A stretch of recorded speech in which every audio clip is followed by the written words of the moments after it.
The Mafia king placed a wedding dress on her bed and said, "At midnight, you become my wife."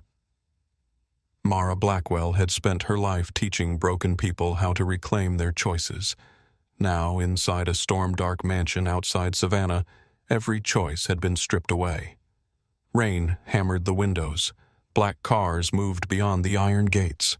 Finger-shaped bruises circled her throat, and the man standing before her held the only plan that might keep her alive. But this is not just a story about danger power or forbidden love. It is about the difference between being protected and being controlled, and what it costs to trust someone who can save your life while taking it apart. Watch until the end, because the final choice changes everything. Like the video and comment where you are watching from. 9 days earlier, Mara Ellison sat beneath the white lights of a Denver clinic and listened to a woman describe the sound of a key turning in a door. "He has been gone 6 months," the woman said. Both hands circled a paper cup. "I know he cannot come back, but every night I still hear him." Mara leaned forward, careful not to crowd her. "Your body learned the danger before your mind understood it. It takes time for the body to believe you are safe." "When does that happen?" "Not all at once. One night you sleep 4 hours instead of 2. One morning you leave a window open. Then one day you laugh without checking who heard you." The woman looked up. "That sounds like surviving." "It is. I mean only surviving, not living." The words stayed in the room after the session ended. Mara completed her notes, aligned the folders on her desk, and returned her pen to the ceramic cup beside the lamp. Outside, late winter light had turned the Denver skyline gray. Traffic moved along Colfax Avenue in a distant, steady rush. She knew how to help other people name fear. She knew how to teach breathing boundaries and choice. She knew how to sit with someone until silence no longer felt like a threat. She had never asked why her own apartment looked like a place prepared for departure. Her phone vibrated. The number was from Georgia. For 11 weeks, every unknown caller had been connected to her mother's death. Insurance offices, banks, hospital billing departments, strangers asking Mara to prove that Vivian Ellison was truly gone. She answered.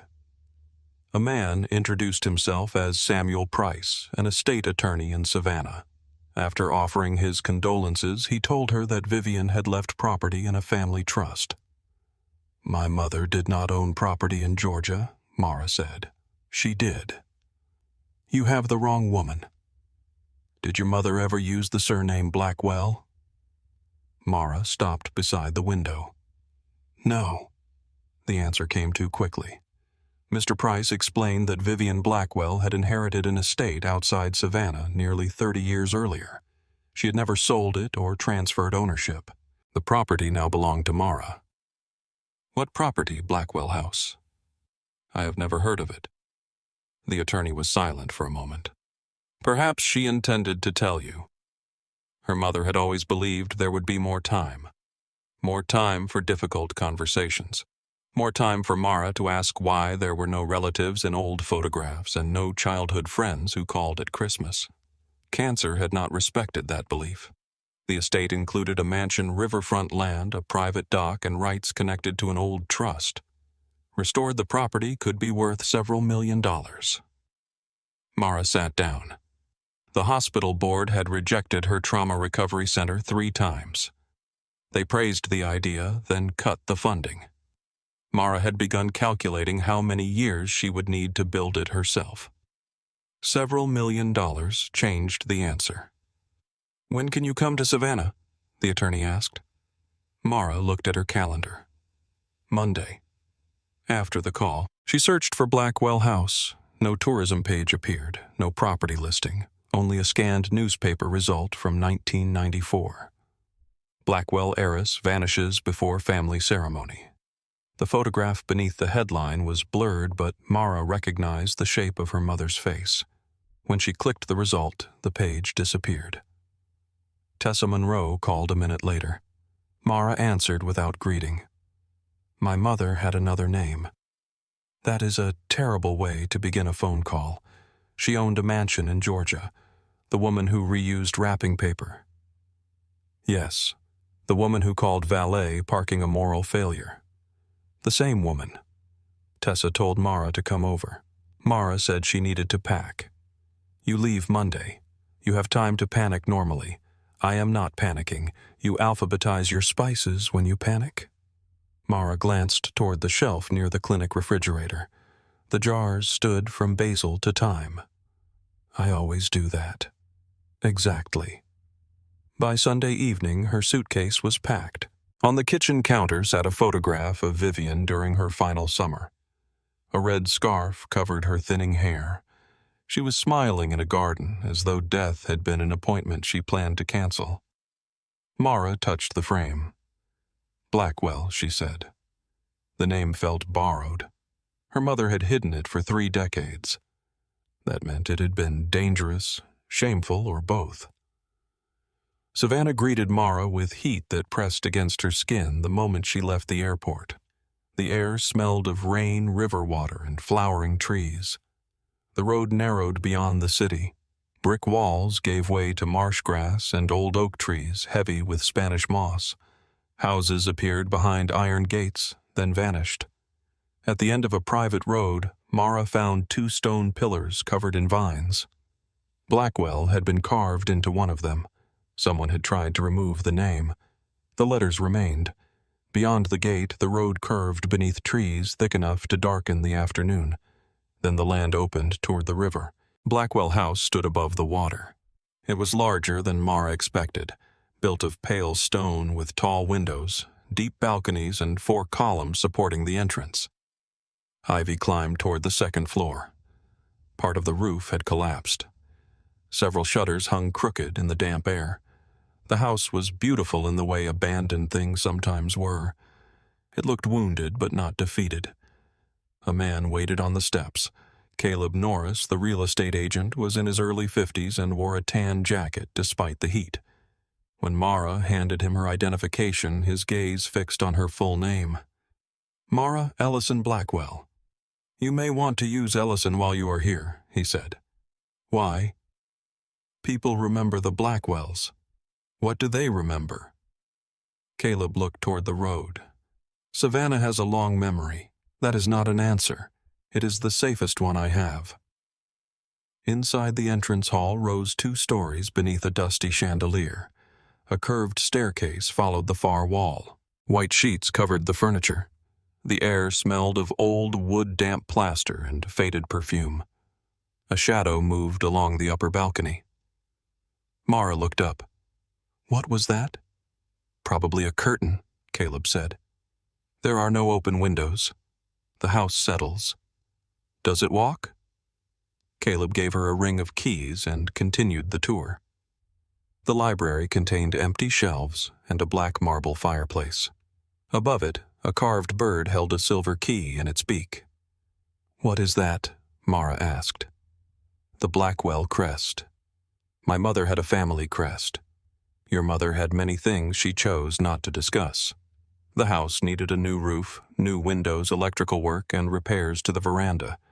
Caleb estimated the immediate cost at nearly $200,000. Mara stared at him. That is before restoration. That is before the house stops trying to collapse. Through the rear windows, she saw a long dock reaching into the brown-green river. Missing boards left dark gaps above the water. An old boathouse leaned beside it. If I sell now, you lose most of the value. And if I repair it, $4 million, perhaps more. Mara was about to ask about the family trust when Caleb glanced toward the driveway. 3 black vehicles appeared between the trees. I did not authorize visitors, Mara said.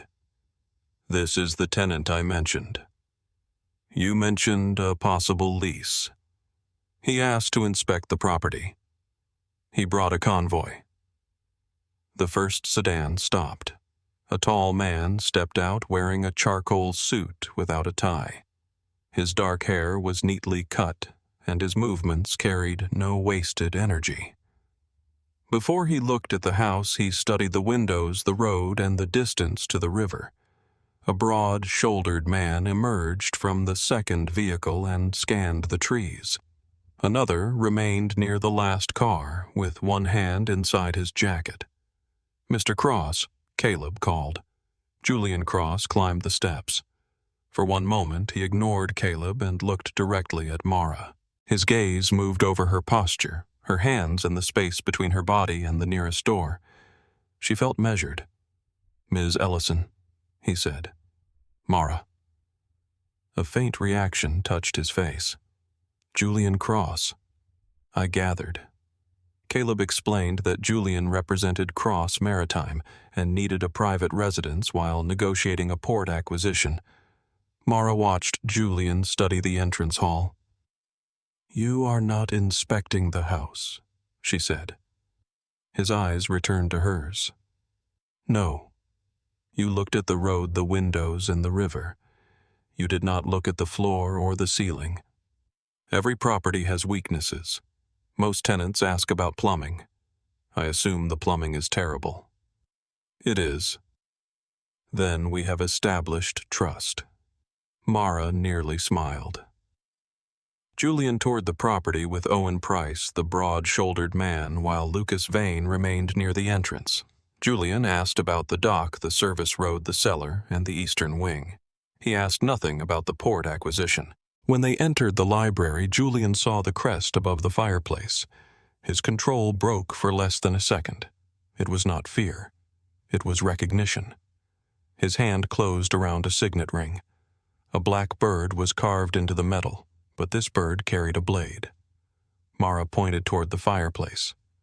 "Old family decoration. Something like that. You know what it means. Symbols tell people where they belong. And where do I belong?" His gaze held hers. "That depends on which name you intend to use." Caleb quickly opened the lease documents. Julian wanted the house for 6 weeks. His offer would cover the roof windows and damaged veranda. He requested access to the dock, permission to install exterior security and privacy for business meetings. Mara read every page. "No cameras inside." "Agreed," Julian said. "No access to my mother's bedroom. Which room? East wing, second floor." A small pause. "Agreed. No entry into locked rooms without my permission." Julian glanced toward the hallway. "Agreed. You are accepting too quickly. I know what I need. And what is that one road in river access and enough distance from the city to discourage curiosity?" "That sounds like a fortress." Julian signed the lease. "Sometimes the difference is the furniture." By sunset, his men were carrying cameras, reinforced locks, and sealed equipment cases into the house. Mara found Julian speaking quietly with Owen beside the veranda. "You said exterior security." "It is exterior. That does not explain the armed men. They are employees. One checked beneath my car with a mirror. He is thorough. He is carrying a gun. So are many people in Georgia." Mara lowered her voice. "Are you in danger?" Julian looked toward the trees. "Yes." The honesty surprised her. "From whom?" "That answer would place you in more danger. You are standing on my property, and paying very well for the privilege. Money does not purchase my ignorance." "No," he said. "It purchases 6 weeks, nothing more." That night, Mara slept in her mother's old bedroom. The room had been preserved beneath dust. A carved bed stood against one wall. A pale blue dress hung inside the wardrobe. On the vanity sat a silver brush and a glass perfume bottle. Beneath a piece of lace, Mara found a photograph. Vivian stood on the front steps of Blackwell House at perhaps 22. She was not smiling. A man stood beside her, but someone had torn away his face. Mara sat on the bed. Outside, footsteps crossed the gravel. She went to the window and saw Julian walking toward the river alone. He stopped at the broken end of the dock and stared into the dark water. He looked like a man waiting for something to rise from it. Mara should have closed the curtain. Instead, she watched until Julian turned toward her window. The distance made it impossible for him to see her clearly, yet she stepped back. Before sunrise, she found him on the rear veranda. 2 cups of coffee waited on the railing. "You assume I drink coffee," she said. "I heard the machine at 4:30. You were awake, I usually am." She took the cup. Julian stood where he could see the river and the reflection of the house in the glass doors. "You always face the exit," Mara said. "You always notice. It is my job. To study people. To listen. Those are not the same. No. Studying is what you did when you arrived." Julian lifted his cup. "What did you learn? That you expected violence before entering the house. You recognized the crest. You cared about the dock and cellar, but not the bedrooms. You have not discussed the port deal once. You have been busy. I have been paying attention." He looked at her in the soft morning light. "You rub your thumb against your finger when you are anxious," he said. "You checked your bedroom lock twice. You slept for 3 hours." Mara stopped the movement of her hand. "Do not analyze me. I was observing. You were watching me." "Yes." The direct answer unsettled her. "Why?"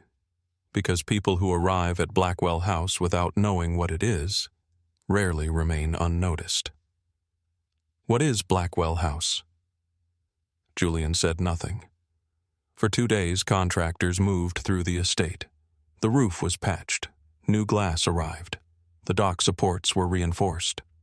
Mara searched public records. Before 1994, the Blackwell name appeared across Savannah.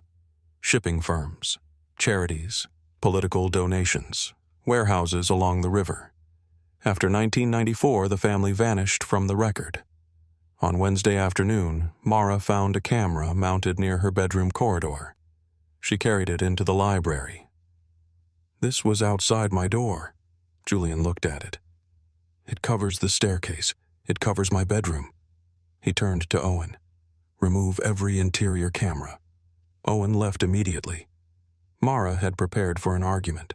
The absence of one left her uncertain. Julian faced her. "You should not have had to ask twice. I should not have had to ask once. You are right." The apology contained no excuse. "You are practiced at saying the correct thing," she said. "I am practiced at recognizing when I am wrong. Are you not always quickly enough?" That evening, rain moved over the river. Mara sorted documents in the library while Julian read near the fireplace. For nearly an hour, neither spoke. The silence did not feel empty. At 9, the lights flickered. Julian was already watching the door. "You expect trouble everywhere," Mara said. "Trouble dislikes being ignored." "That sounds exhausting. It keeps me alive." Mara remembered the woman in her office. Alive and safe are not always the same thing. Something closed behind Julian's eyes. Before Mara could ask, 3 heavy knocks sounded beneath the floor. Then silence. Julian stood.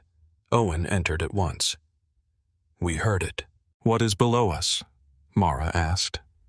"The cellar," Julian said. "The cellar is under the kitchen. Part of it." He moved into the hall with Owen and Lucas. At the basement stairs, Julian looked back. "Stay here. It is my house." That is becoming an inconvenient sentence. He descended. Mara waited until their footsteps faded, then followed. The cellar smelled of stone rust and river water. Old shelves lined the walls. One section had been pulled away, exposing cracked plaster and a narrow wooden frame. Lucas held a flashlight. Owen examined scratches around a hidden lock. Julian stood before a concealed door. Beneath peeling wallpaper, the Blackwell bird carried its silver key. Mara stepped into the light. Julian turned. The careful tenant was gone. So was the quiet businessman. "You should not be down here," he said. Mara looked at the tools, the opened wall, and a file resting on an old crate. "It is my house." Julian's gaze moved to the concealed door. "That is the problem." Mara took the file before he could stop her. A photograph lay on top. Her mother stood on the front steps of Blackwell House beside a dark-haired man Mara had never seen. Members of two families surrounded them. On the back, someone had written Vivian Blackwell and Dominic Cross. Engagement announcement. Mara raised her eyes to Julian. "You knew my mother." His face remained still, but his voice changed. "I knew what she ran from." The words settled into the cellar like dust. Mara kept the photograph in both hands. Her mother looked younger than Mara had ever seen her. Vivian wore a white dress with a high collar and held a bouquet of pale flowers. The man beside her had one hand resting near her waist, but there was no tenderness in the gesture. It looked ceremonial, possessive. The dark-haired man resembled Julian around the eyes. Who was Dominic Cross? My uncle. Mara looked from the photograph to Julian. "My mother was engaged to your uncle."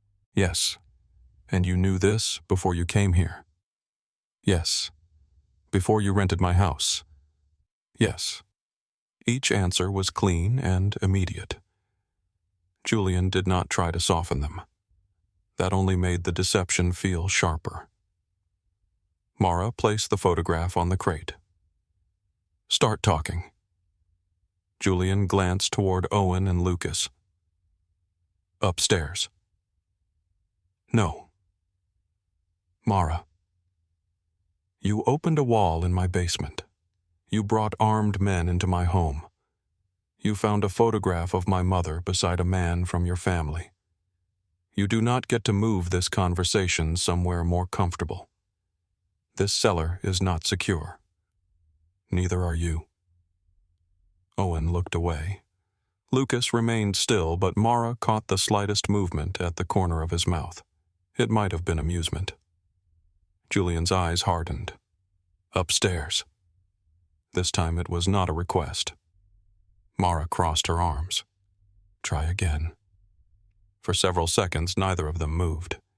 Then Julian reached for the file, closed it, and handed it to her. "Bring that." He walked toward the stairs. Mara followed because she chose to and because the cellar had suddenly begun to feel smaller. They gathered in the library. Rain moved across the windows in silver sheets. Owen closed the doors while Lucas remained near the hallway. Julian stood beside the fireplace. The Blackwell bird watched from the stone above him. 28 years ago, the Blackwell family controlled most of the private river access between Savannah and the coast, Julian said. Warehouses, land, labor contracts, customs officials. Some of it was legal, some of it was not. And the Cross family ships, security, enforcement, violence. Yes, the admission came without pride. Mara sat on the edge of an old leather chair. Why was my mother supposed to marry Dominic? The families were moving toward war. The marriage was meant to stop it. She was traded. She was promised. That is a prettier word for the same thing. Julian did not argue. He continued. Dominic Cross had been 12 years older than Vivian. He was being prepared to lead the Cross family. Vivian was the only daughter of Nathaniel Blackwell, the man who controlled the riverfront properties. The engagement was announced in the spring of 1994. The wedding never happened. Vivian disappeared 3 nights before the ceremony. 1 week later, Dominic was found dead inside a warehouse near the port, shot twice. The Blackwells accused the Cross family of killing one of their own to justify taking more territory. The Cross family accused Vivian and her father of arranging Dominic's murder. The alliance collapsed. Within a year, both families had lost most of their power. And Gideon Shaw took it, Mara said. Julian's gaze sharpened. Who told you that name? No one. I saw it in the property records. Shaw Logistics purchased half the Blackwell warehouses after the family companies failed. Julian crossed the room. Have you contacted anyone about those records? No. Have you used the Blackwell name outside this house, at the attorney's office, the airport, with Caleb? Julian looked toward Owen. Find Caleb. Owen nodded and left the room. Mara stood. Stop issuing orders as though I am not here. I am trying to determine how many people know you have returned. Why? Because your mother's disappearance did not end the conflict. It paused it. Then tell me what you believe she took. Julian's silence answered before he spoke. Evidence. Of what? Bribery, port theft, murder. Enough to destroy several men who later helped Gideon build his organization. And you think it is in this house? Yes. That is why you rented it? Yes. Mara laughed once. The sound felt cold in her throat. You used me to get through the door. I used the lease. You watched me walk into a war and let me believe I was dealing with bad plumbing. I intended to find the records before anyone learned you were here. You intended to search my house without telling me. Yes. You put men outside my bedroom, to keep you alive, to keep me ignorant.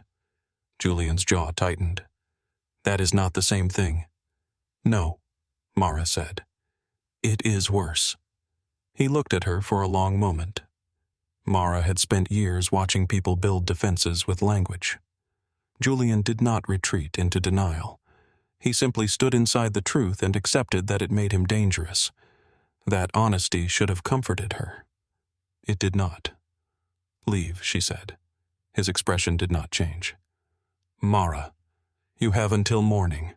Take your men, your cameras, and your secrets with you. I cannot do that. You signed a lease. I can terminate it. Then terminate it.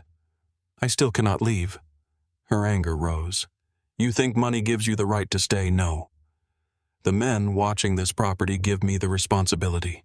What men? Julian walked to the window and moved the curtain aside. Across the river beyond the rain, a small boat rested near the marsh. No lights, no visible passengers.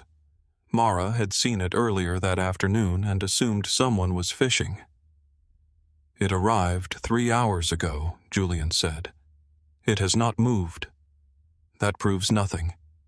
Lucas saw a long lens, a camera or a rifle scope. Mara stared at the distant boat.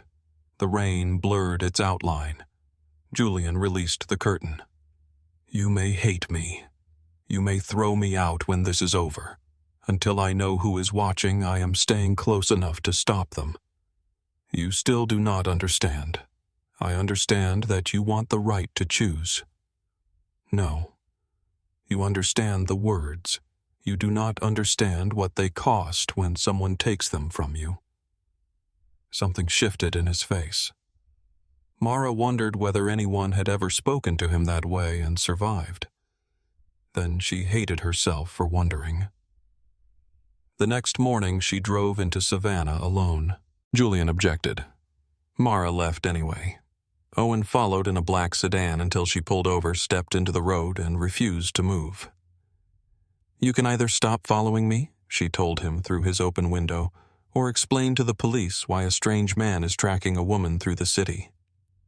Owen rested both hands on the steering wheel. You think the police are safer than I am? I think public embarrassment might be. His mouth almost moved. He handed her a small card.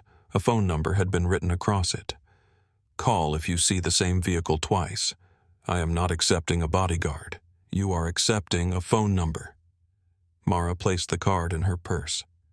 Owen turned his car around. The address she had found belonged to a narrow brick building near Monterey Square. A painted sign above the door read, Reed Restoration and Antiques. A bell rang when Mara entered. The shop smelled of beeswax, old paper, and polished wood.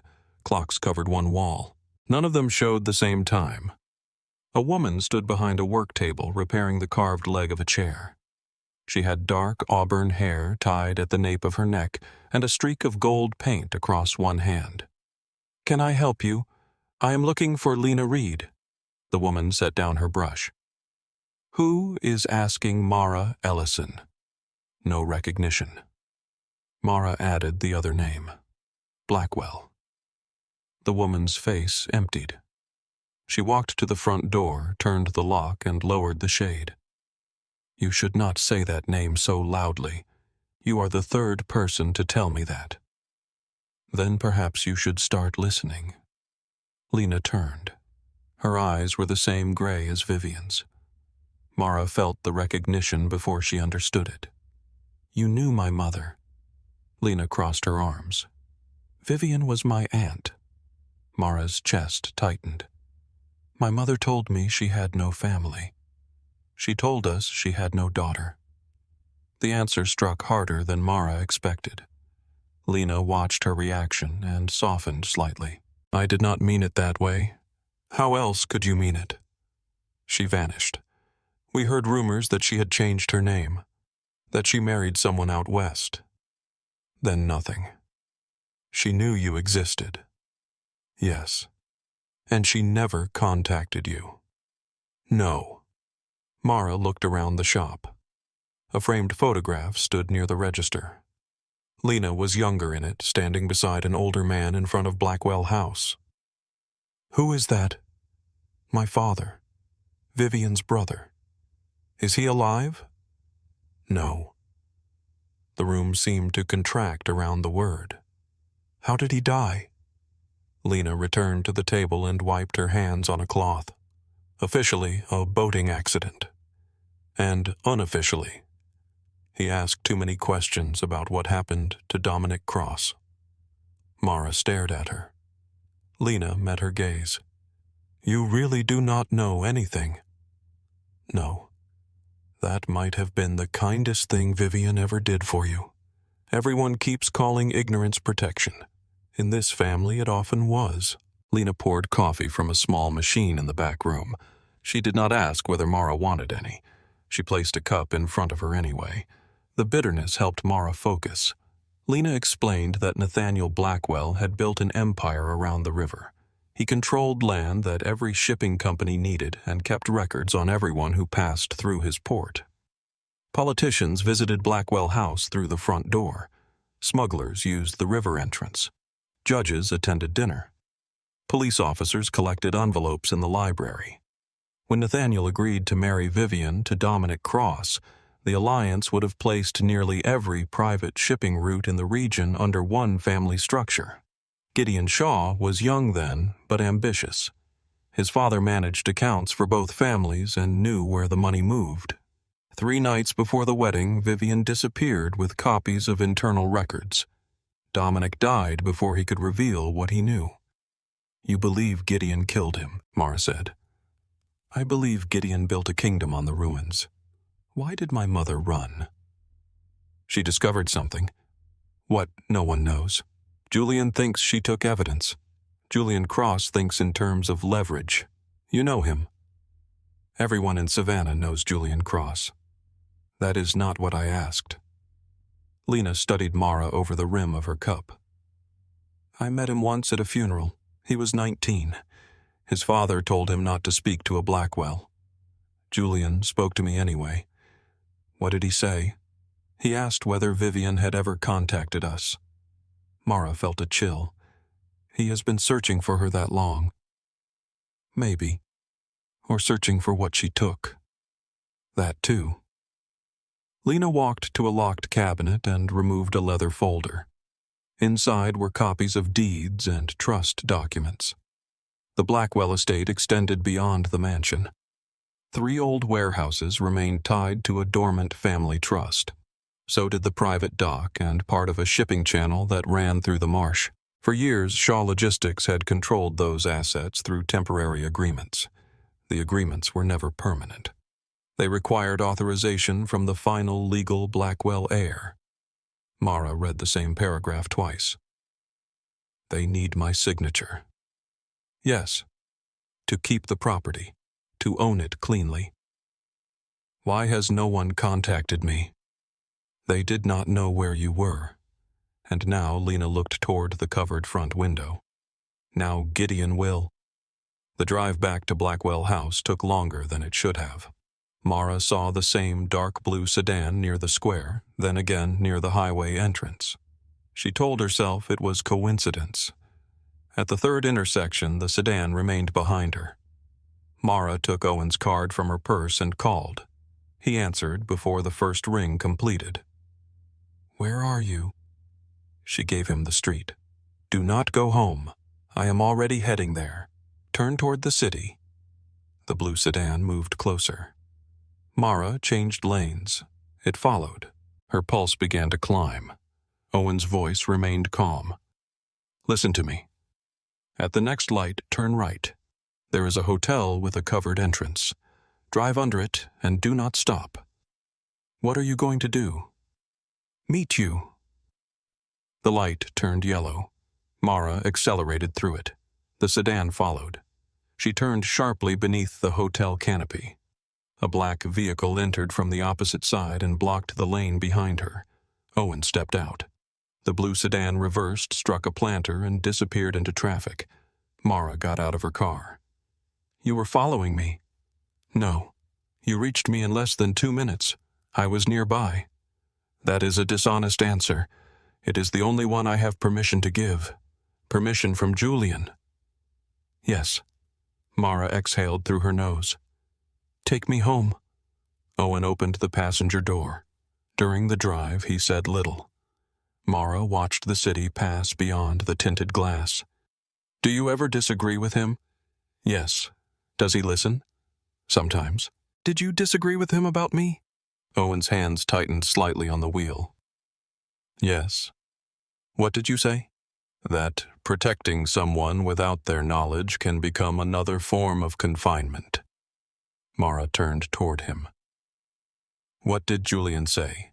"That confinement is preferable to a grave. And you still work for him. I have known him since we were 17. Loyalty does not require blindness. Does it require obedience? Sometimes.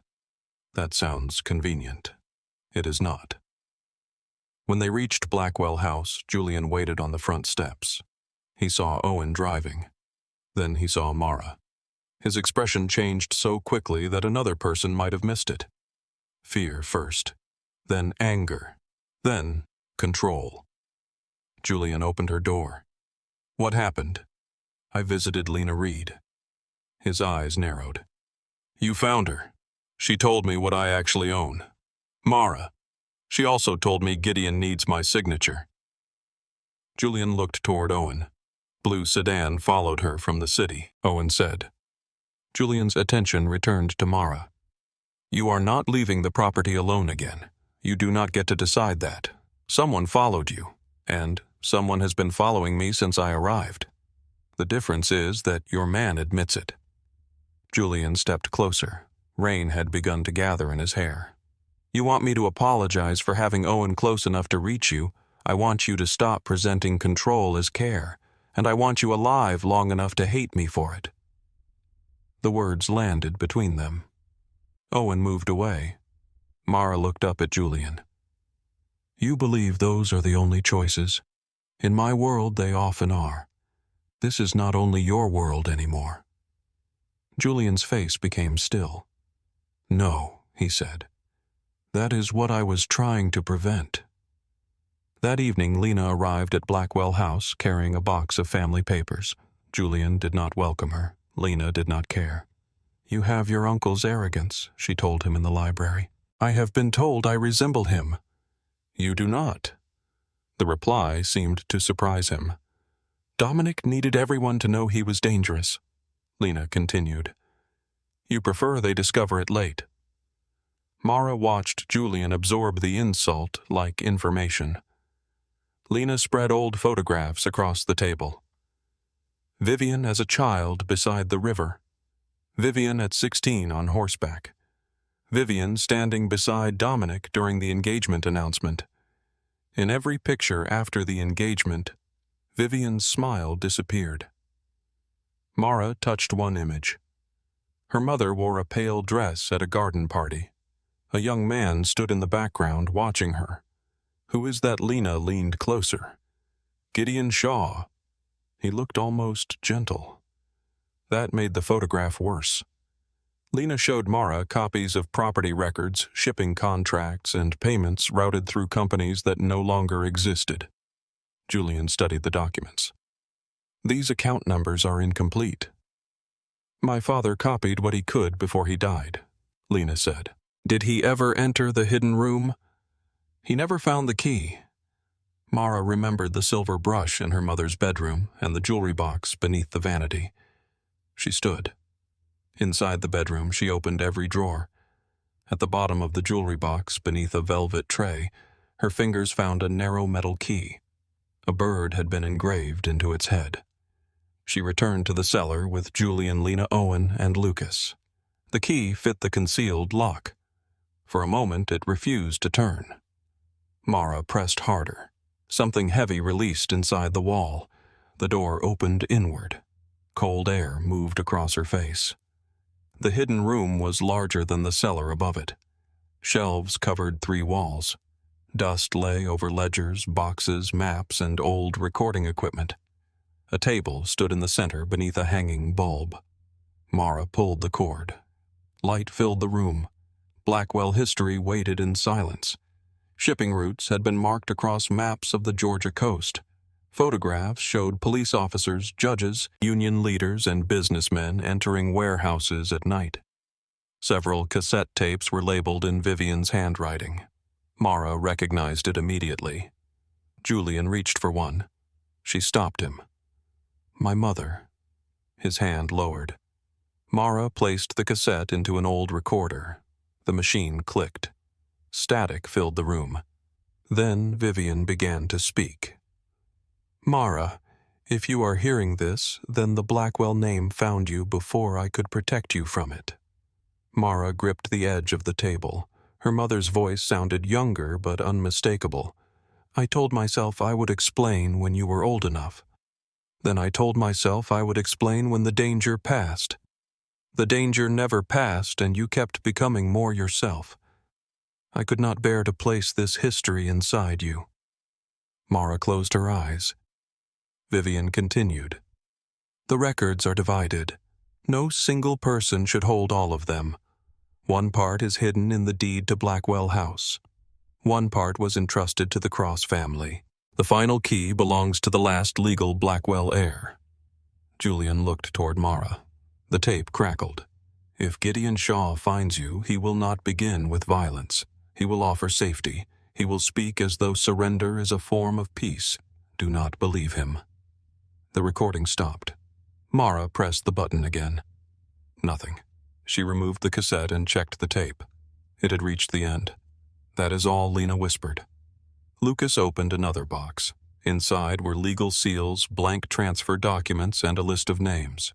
Julian took 1 page. His expression darkened. What?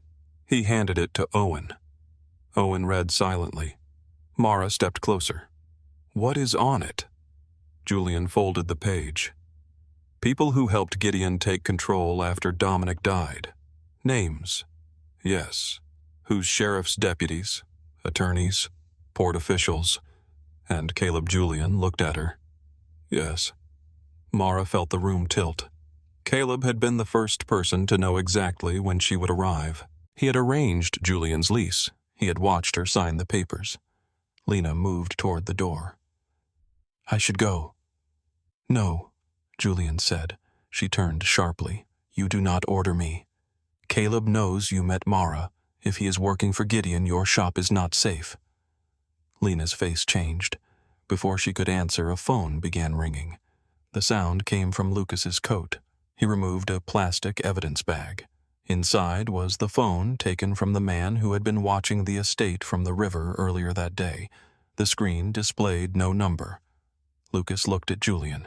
Julian looked at Mara. It is for you. Mara's mouth went dry. She took the phone and answered. For a moment there was only breathing. Then a man spoke. Mara Blackwell. His voice was warm, cultured, the kind of voice that could make a threat sound like an invitation. Who is this? You already know. Gideon Shaw. A soft laugh crossed the line. Your mother spent 30 years running from me. My mother did not know you. She knew exactly what I was. Mara looked at the photograph on the table. Young Gideon stood in the garden behind Vivian watching her. What do you want? The same thing I wanted from Vivian. And what was that? Her signature. The hanging bulb went dark.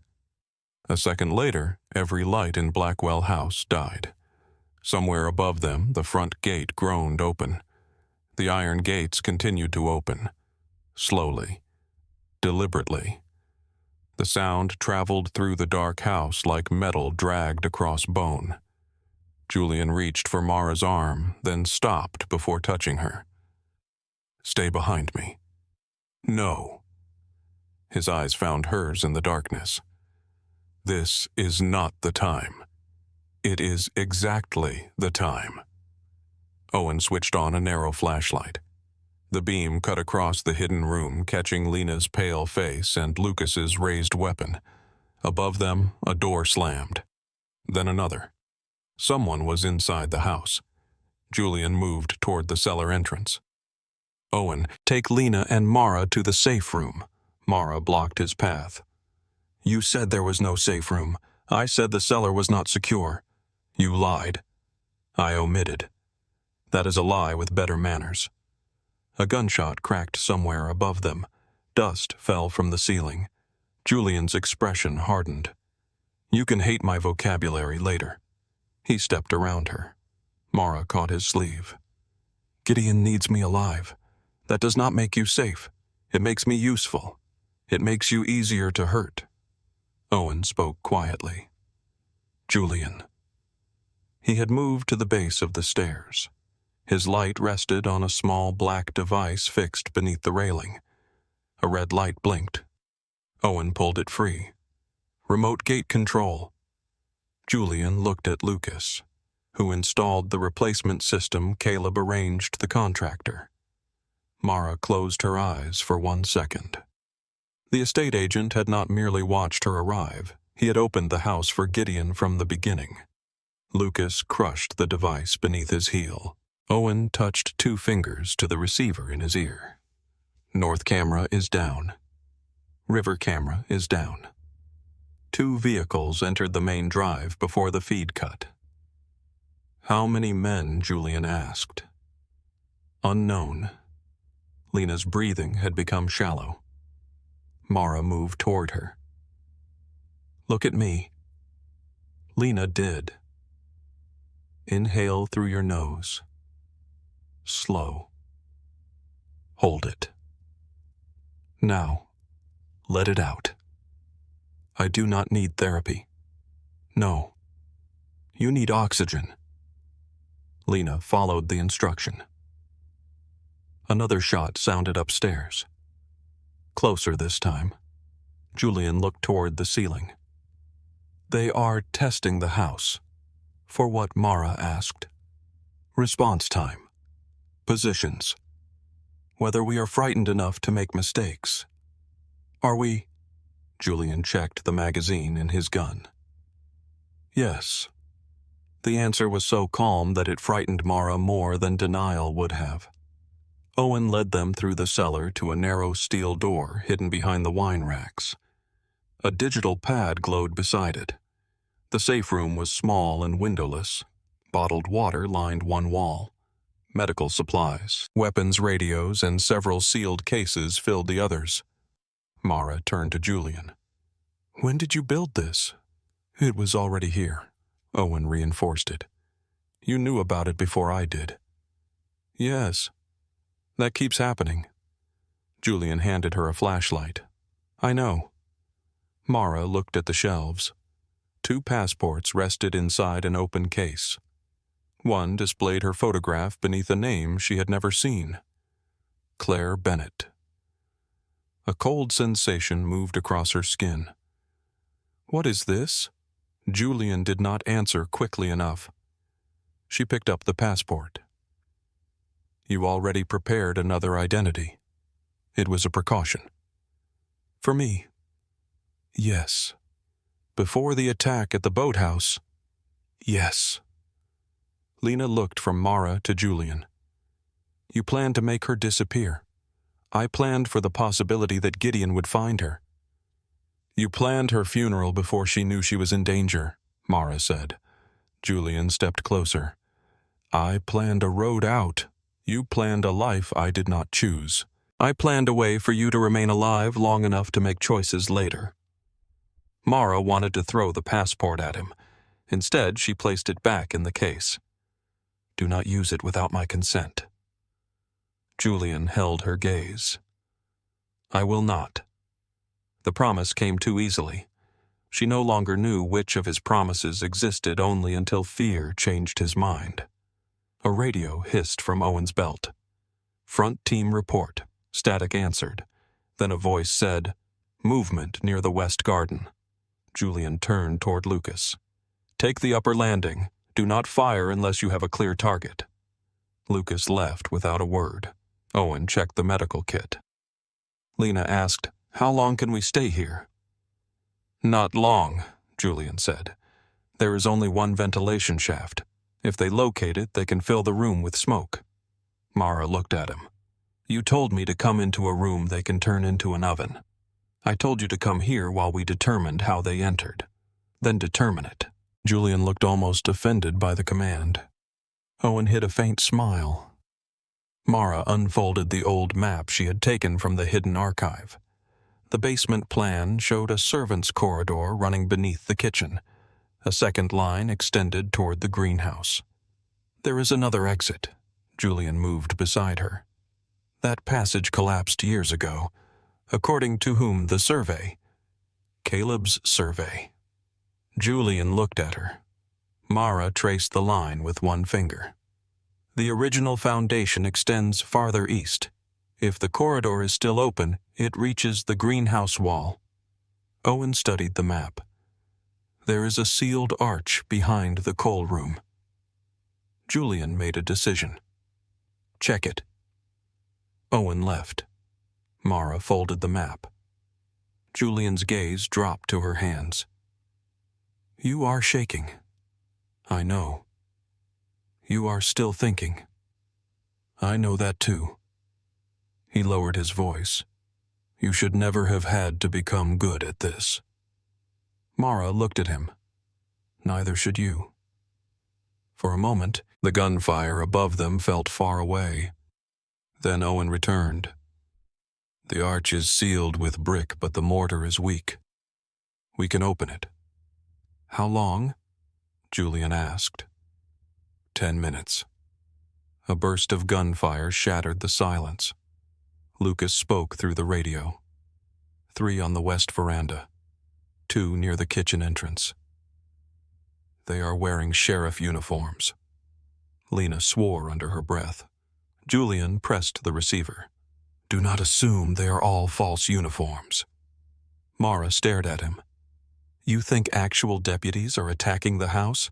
I think Gideon stopped caring about the difference. Owen began removing supplies from a metal case.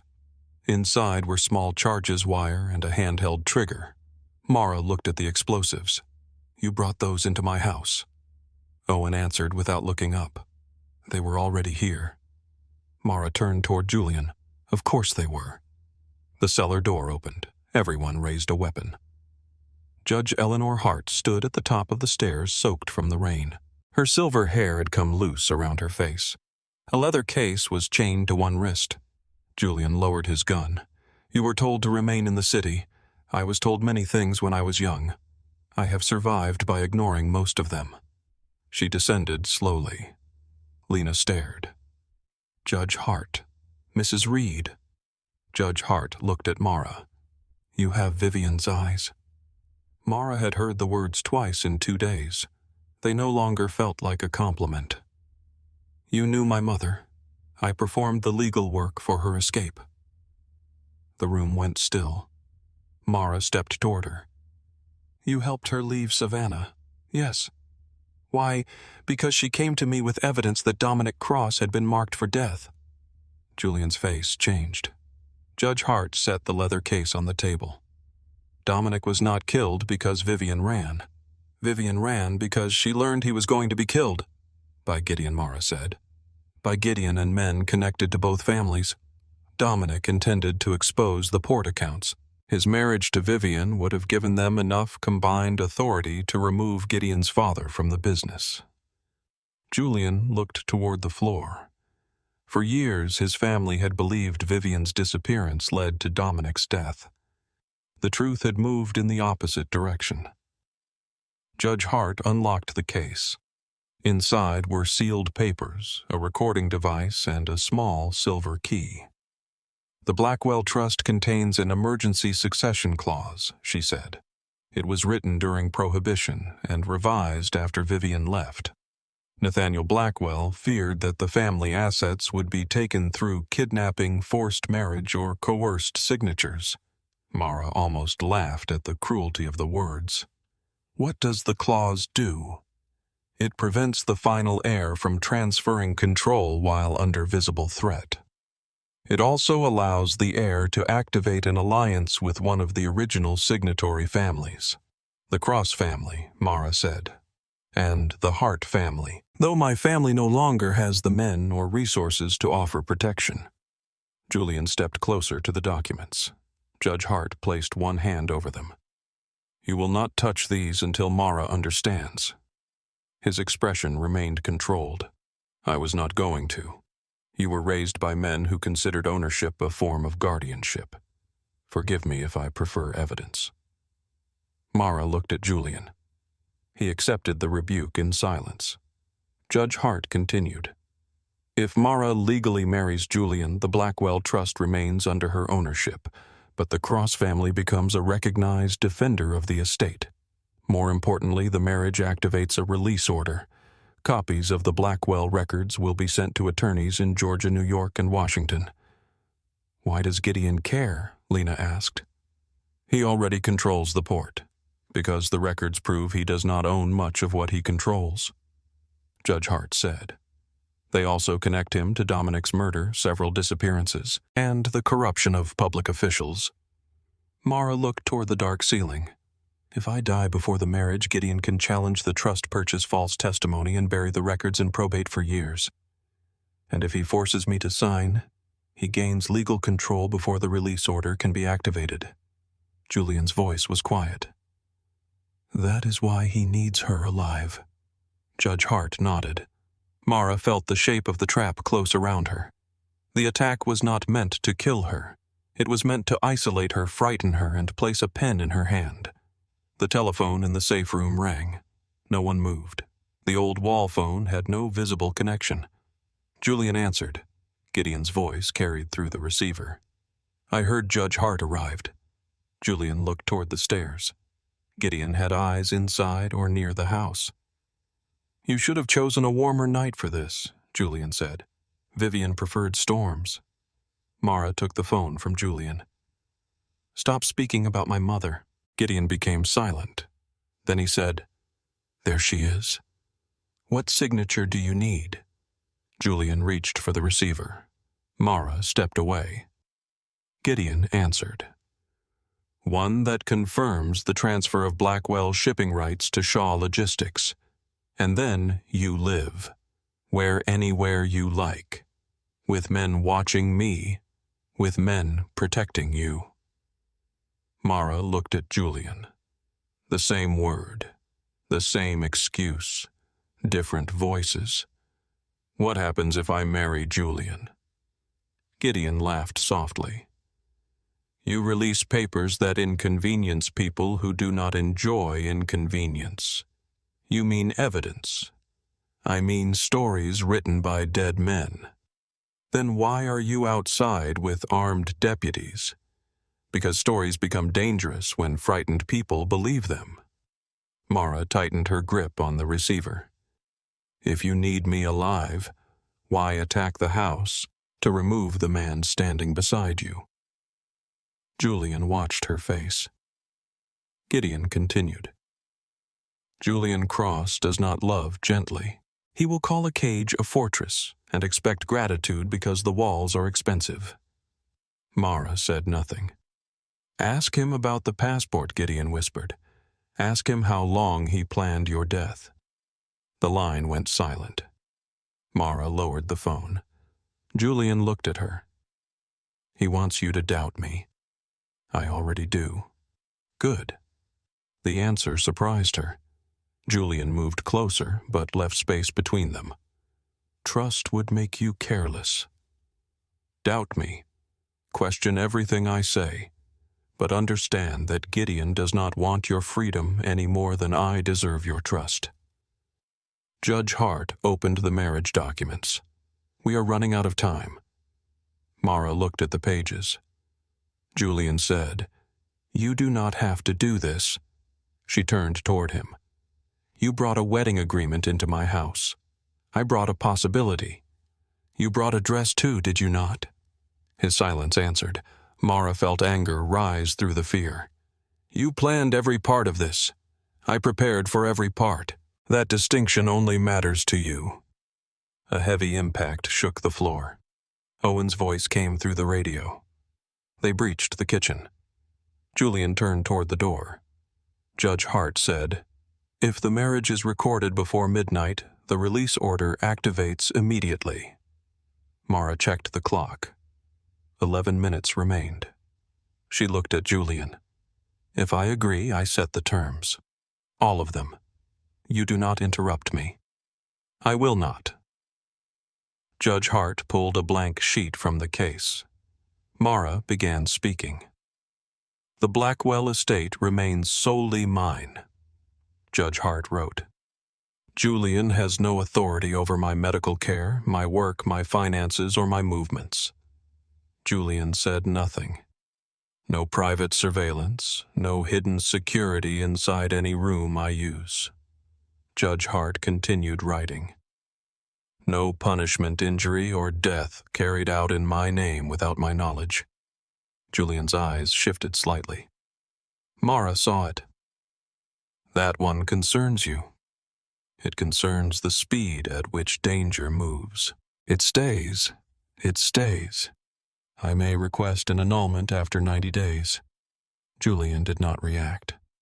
I may leave once the immediate threat is over. His jaw tightened. Mara waited. Finally he said, Yes. You disclose every known threat connected to my family. Yes. You give me access to every document you have on Vivian Dominic Gideon and the Blackwell estate. Yes. You do not decide what I can survive hearing. A long silence passed. Then Julian nodded. Judge Hart finished the page and turned it toward him. Julian signed without reading. Mara stared. You did not read the final section. I heard every word, and you agree to all of it. Yes. Why, Julian looked at the bloodless bruise around her throat. Because if you survive tonight, you deserve the right to leave me in daylight. The words reached somewhere she did not want him to reach. Mara looked away. A blast shook the cellar. The lights flickered back for 1 second, then died again. Lucas appeared at the door. West Side is lost. 5 minutes before they reached the main hall, Owen entered behind him. The passage is open. It reaches the greenhouse, but the final door is blocked from outside. We use it anyway, Julian said. Judge Hart closed the documents. We still need witnesses and vows. Mara looked at the clock. 6 minutes. Julian moved toward the stairs. I will get the dress. She caught his arm. You are not choosing what I wear. It belonged to Vivian. Mara released him. He disappeared upstairs. Judge Hart took Mara's hands. You may still refuse. Will the evidence release without the marriage? No. Can Gideon force me to sign away the trust? Yes. Can Julian stop him? Judge Hart looked toward the stairs. He will die trying. That was not my question. No one can promise he will succeed. Mara took a slow breath. What did my mother do when you offered her a way out? She asked whether Dominic could come with her. Mara looked up. She cared about him. Very much. Did he know she was leaving? He was supposed to meet her at the river. He never arrived. The grief hidden inside the old photograph became visible all at once. Vivian had not run from a man she hated. She had run because she knew he was going to die. Julian returned carrying an ivory wedding dress across both arms. Rainwater darkened his shoulders. A thin line of blood marked one side of his face. He placed the dress on the bed inside Vivian's room. "Put it on," he said. Mara stared at him. The storm pressed against the windows. Black vehicles moved beyond the iron gates. Julian checked his watch. "At midnight, you become my wife. You do not propose to a woman while holding a gun." Julian removed the magazine, cleared the chamber, and placed the weapon on the dresser. "The gun is not for you. That is supposed to make me feel better." "No, it is supposed to make you understand how close they are." Mara touched the bruises around her throat. "You knew this could happen." "Yes. You came into my house knowing who I was." "Yes. You rented my home because you needed something from me." "Yes. You lied every time I asked." His expression tightened. "Yes." Mara laughed once. "And now you expect me to trust you with my life?" "No. I expect you to distrust me and stay alive anyway." She looked at the dress. "Do you want a wife or an alliance?" "You know the answer. I want to hear you say it." Julian's gaze held hers. "I wanted the alliance before I knew you. And now—" He stepped closer, then stopped. The room seemed to narrow around him. "Now I want something I have no right to ask for." Mara's pulse moved beneath the bruises on her throat. "Do you love me?" Outside, thunder rolled across the river. Julian looked at her as though the truth might be more dangerous than the men below. "Enough to let you hate me and live." Mara swallowed. "That is not love." "No." The answer struck her harder than an argument. "What is it?" "Fear wearing love's clothes." Julian looked toward the dress. "I am trying to learn the difference before it destroys you." The honesty did not make the choice easier. It made it real. "What happens if I refuse?" "Owen takes you through the passage. Judge Hart goes with you. Lucas and I hold the house. And if Gideon reaches me, he will force your signature." And then Julian said nothing. Mara understood. Gideon would keep her alive until the documents were secure. After that, her survival would become inconvenient. "This is not a choice," she whispered. "No. At least admit it. It is what remains after better choices were taken from us." Mara looked at the clock. 3 minutes. Leave the room. Julian hesitated. "You want me to choose?" she said. "Then let me choose without you watching." He walked out and closed the door. Mara stood alone with the dress. Her mother had once worn white inside this house while men discussed her future in rooms where she had no voice. Mara refused to repeat that silence. She opened the dress. A thin protective panel had been sewn beneath the fabric across the chest. A small pouch filled with dark liquid rested near the center. Owen stood outside when she opened the door. "What is this?" His eyes moved to the panel. "A last measure. Whose plan? Julian's." "Of course." Owen lowered his voice. "If Gideon reaches the ballroom, Lucas can make it appear that you are dead. Make it appear, the panel can stop 1 round at distance. The blood pouch does the rest. 1 round. Yes. And if Lucas misses, he does not. That is not an answer." "No. It is faith." Mara looked toward the stairwell. "Does Julian know you told me?" "He ordered me to." That surprised her. "How do I activate it?" Owen pointed to the ring Judge Hart had placed on the dressing table. "Tap it twice against stone or metal. Lucas will see or hear it. So I decide." "Yes."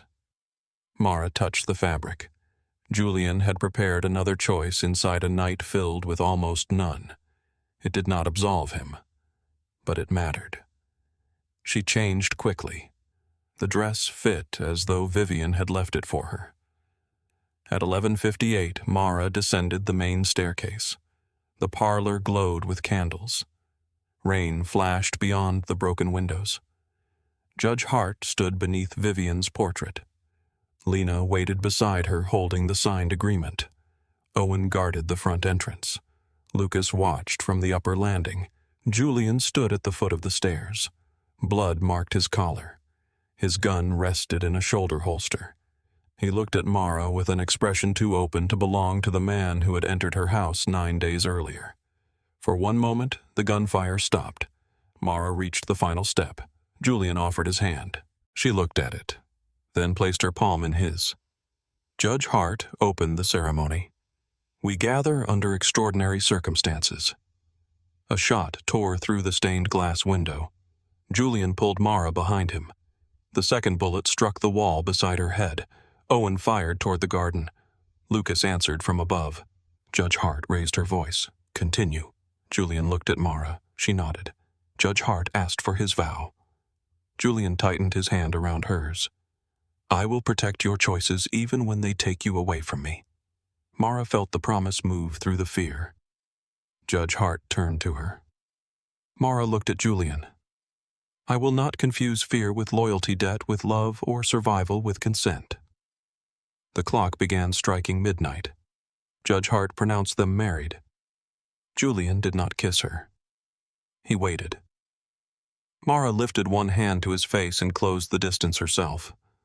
The kiss was brief, warm, desperate. A moment that belonged to them even while the rest of the night did not. The front doors exploded inward.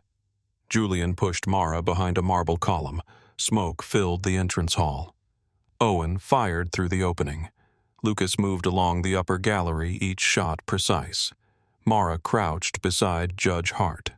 Lena held a gun with both hands, though her fingers shook. Julian shouted, "Passage, now." They moved toward the kitchen. A deputy appeared through the smoke.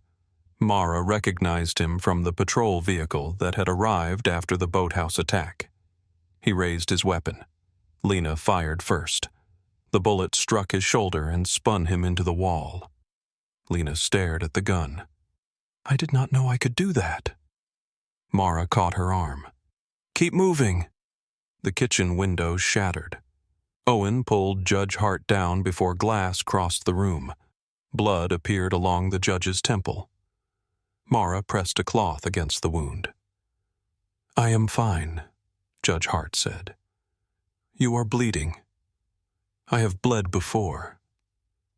The passage entrance stood open behind the old coal shelves. Julian sent Lena and Judge Hart inside. Owen followed. Mara stopped. "Where is Lucas?" A burst of gunfire answered from the upper floor. Julian looked toward the ceiling. "He will meet us. You do not know that. He knows the route." Mara entered the passage. The air smelled of wet earth and ash. They moved through darkness with the river roaring beyond the walls. The tunnel narrowed near the greenhouse. Owen reached the final door and pushed. It did not move. "Blocked," he said. Mara unfolded the map beneath the flashlight. "There is a service shaft to the right." "That section collapsed," Julian said. "Caleb's survey said it collapsed." She ran her hand across the brick. Cold air touched her fingers through a crack. "This wall opens." Owen and Julian struck the mortar with the emergency tools. Behind them, footsteps entered the passage. Lucas's voice came through the radio. They found the cellar. The wall gave way. Beyond it stood the ruined greenhouse. Moonlight flashed through broken glass. Mara climbed through first. Men waited outside. Gunfire erupted. Julian dragged her behind a stone planter. Owen returned fire. Lena pulled Judge Hart toward a low wall. A bullet struck the greenhouse frame, showering them with rust and glass. Lucas appeared through the tunnel and fired toward the garden. "There are too many," he said. Julian looked toward the river. The dock had been cut off. Vehicles blocked the road. Smoke rose from Blackwell House. They were driven back through the shattered greenhouse and into the ballroom. The chandeliers swayed above the floor. Gideon Shaw entered through the opposite doors. He wore a dark overcoat over a gray suit. Rain shone on his shoulders. He looked older than the man in Lena's photograph, but the expression was unchanged, patient, observant, almost kind. 6 armed men entered behind him. 2 wore sheriff uniforms. Gideon looked at Mara's wedding dress. So Vivian's daughter married a Cross after all. Julian raised his gun. Every rifle shifted toward Mara. Gideon smiled. "Shoot me, and they remove her hands before she bleeds out." Julian's finger remained near the trigger. Mara stepped beside him. "What do you need my signature to unlock?" Gideon looked pleased. "The deed contains an encrypted account key. Your verified signature releases the final records and ownership transfers. You killed Dominic for those records. I killed Dominic because he mistook conscience for courage." Julian's face became cold. Gideon continued. "Dominic intended to expose every arrangement that kept the port functioning. Your mother discovered the plan. She thought love could save him."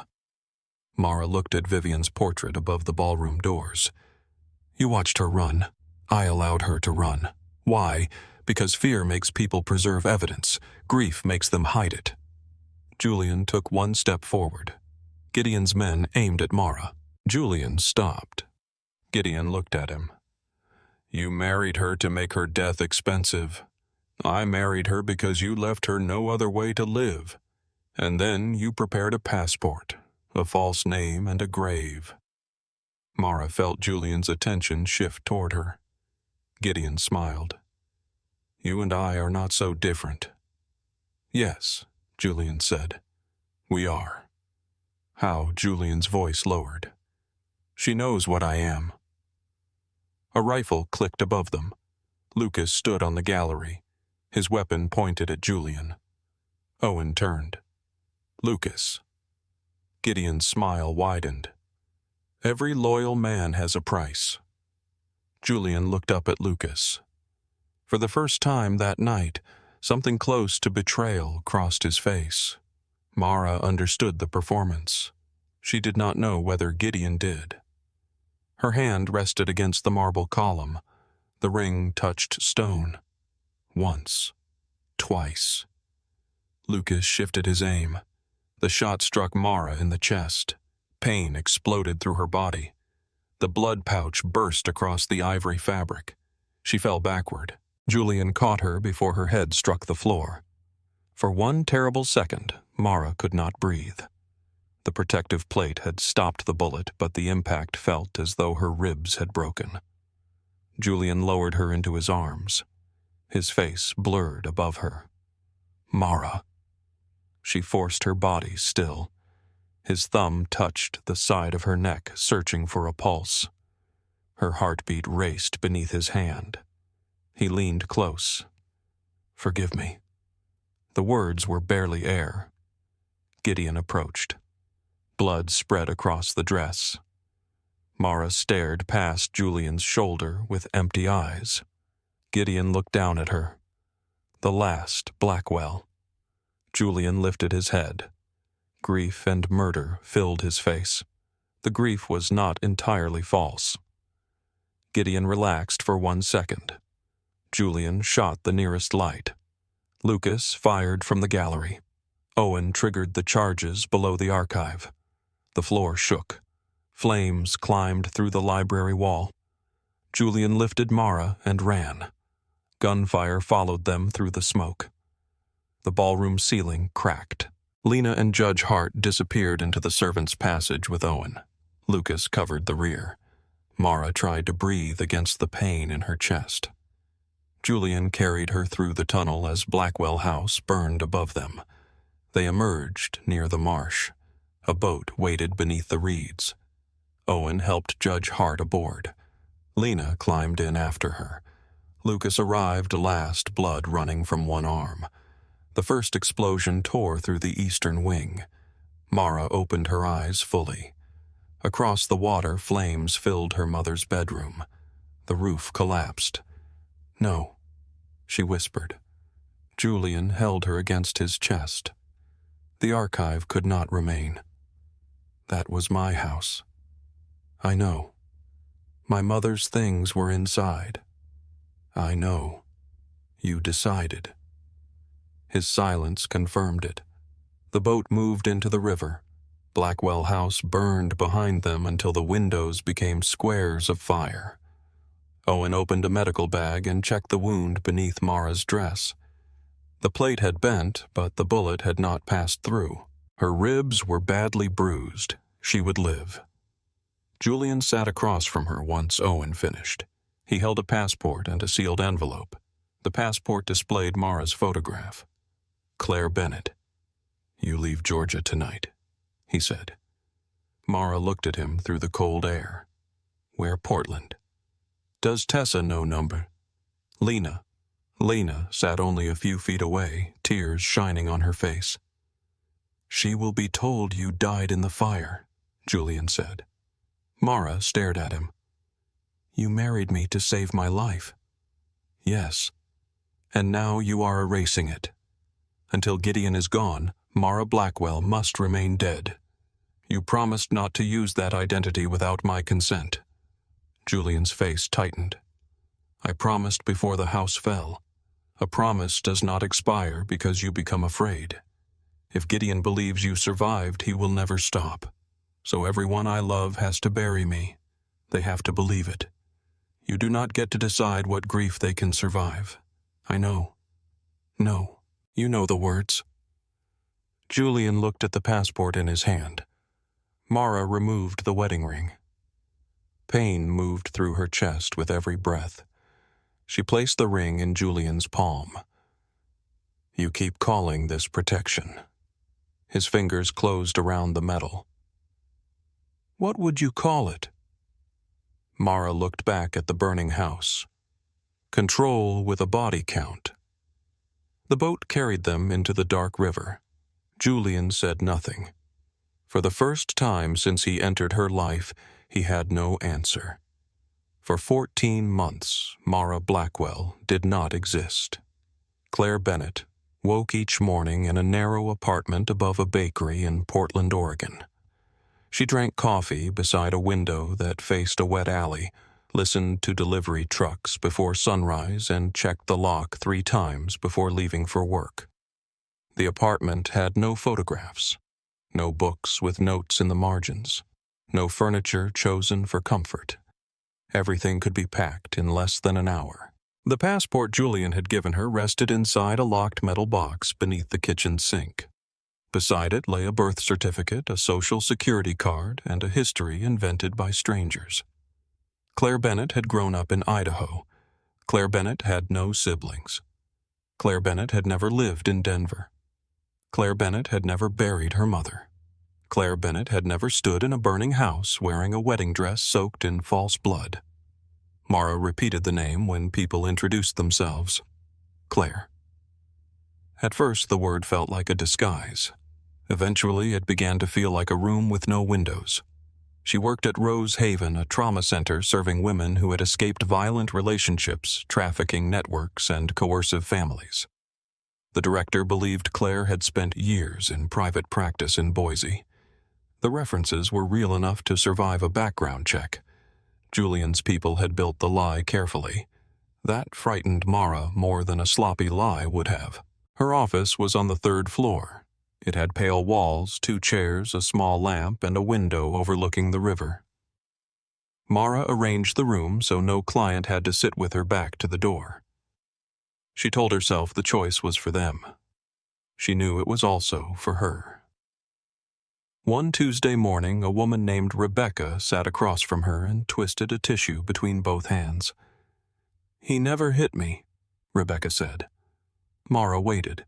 He told everyone that. He said he was not violent. What did he do? He controlled the money. He checked my phone. He changed the locks when I stayed too long at my sister's house. Rebecca looked toward the window. He said the neighborhood was dangerous. He said he was protecting me. Mara felt the old pain beneath her ribs. The bruises from Lucas's bullet had faded months ago, but some mornings she still woke convinced the metal plate was strapped beneath her clothes. Rebecca continued. He said love meant knowing where I was. He said if I had nothing to hide, I would not mind. What did you believe that he was scared? Was he? Yes. Mara leaned forward. Fear can explain why someone reaches for control. It does not make the control harmless. Rebecca's eyes filled. But he loved me. Love does not remove your right to choose. The sentence entered the room and remained there. Mara heard Julian's voice in response.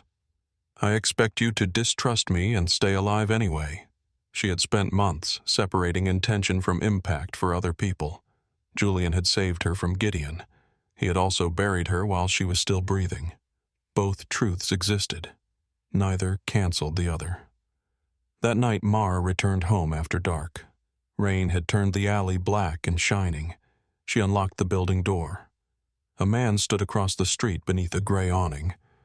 He wore a dark coat and held no umbrella. Mara's body recognized him before her mind did. Owen Price.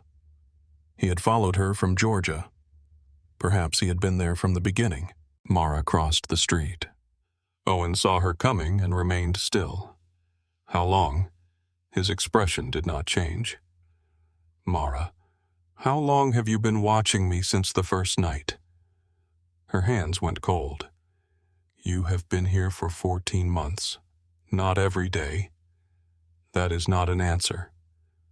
We rotate. The word struck her. We. Owen looked toward the traffic. Mara stepped closer. How many people know where I live? 3. Julian. Yes. Does he know where I work? Owen hesitated. That was enough. Mara laughed quietly. A passing car sprayed water near the curb. He promised me a new life, then placed guards around it. He promised to keep you alive. No. He decided that for me. There is a difference. Owen accepted the anger without defending himself. Mara looked at the scar near his jaw, the one she had not noticed before the night Blackwell house burned. Does he receive reports only confirmation? Confirmation of what? That you are alive. That no one has found you. That you are not in immediate danger. Does he know who I speak to? No. What I do after work? No. Who comes to my apartment? Owen looked at the dark windows above them. No one comes to your apartment. Mara's jaw tightened. You know enough to answer. I know because the building entrance is visible from the street. You should not be able to see it. I agree. The answer stopped her. Owen reached inside his coat slowly and removed a sealed envelope. This came from your attorney. I do not have an attorney. Mara Blackwell does. She took the envelope. Her real name appeared across the front. The sight of it felt more intimate than a touch. Inside were documents restoring her legal identity. The court filings had been prepared but not submitted. Mara alone could authorize them. Another document transferred complete control of the Blackwell Trust to her. Julian's name appeared only once. He had surrendered every claim created by the marriage agreement. At the bottom of the file lay signed annulment papers. Mara read his signature twice. He is giving me an annulment. He is giving you the choice. He could have done that months ago. Months ago, Gideon still had men looking for you. And now Owen looked toward the rain. Now he is losing. Mara folded the documents. Is Gideon dead? Not yet. Then why bring me this? Because Julian believes the threat will end soon. He has believed many things. Owen nodded. Yes. Mara studied him. You disagreed with what he did? Yes. But you helped him? Yes. Why? Because there were men outside Blackwell House who would have cut off your fingers for a signature. Mara flinched. Owen continued. I believed the false death was necessary. I still believe that. I did not believe he had the right to decide what came after. What did you tell him? That saving your body did not give him ownership of your future. Mara looked down at the papers. What did he say? He told me I was right. The answer angered her more than resistance would have. He always knows the correct words after the damage is done. Owen's expression softened. He knows that too. Mara placed the envelope beneath her coat. Tell him to remove the guards. Owen looked at her carefully. All of them. All of them. That increases the risk. It is my risk. He nodded once. I will tell him. No. You will do it. Owen held her gaze. Then he said, They will be gone by morning. Mara crossed the street without looking back. At 5 the next morning, she stood beside the window. No one waited beneath the awning. No dark car sat at the corner. The street was empty. For the first time since Georgia, Mara felt unprotected. For the first time since Georgia, she also felt free. The two sensations were almost identical. 3,000 miles away, Julian Cross stood inside a warehouse near the Savannah port and watched Gideon's empire come apart, one account at a time. The warehouse had once belonged to the Blackwell family. Gideon had used it for unregistered shipments and cash transfers. Now, federal agents photographed every crate while attorneys carried boxes of financial records toward waiting vans. Julian remained outside the marked perimeter. He had given them the evidence. He had not been offered forgiveness in exchange. Owen approached from the river entrance. She asked us to leave. Julian looked toward him. All coverage? Yes. And you removed it? Yes. Julian turned back to the warehouse. For several seconds, he said nothing. Owen waited. Finally, Julian asked, Was she afraid she was angry? That was not my question. She was both. Julian nodded. Then you should have left sooner. Owen's eyes narrowed. You ordered the protection. I know. You would have replaced me if I refused. I know. You cannot carry every sin alone because sharing blame makes you uncomfortable. Julian looked at him. Owen continued. I agreed with the plan. Lucas agreed. Judge Hart signed the false death filing. Lena allowed herself to be questioned so Gideon would believe the story. We all chose. She did not. No, that was the part Julian could not escape. He had spent his life believing that the person willing to carry responsibility earned the right to make the decision. Mara had taught him the cruelty inside that belief. He entered the warehouse. An accountant named Peter Vale sat at a folding table under federal supervision. His face was gray with exhaustion. For 12 years, Peter had moved Gideon's money through construction firms, charities, and port contracts. He had refused to cooperate until Julian found his wife and daughter living under new names in Alabama. Julian had not threatened them. He had moved them somewhere Gideon could not reach.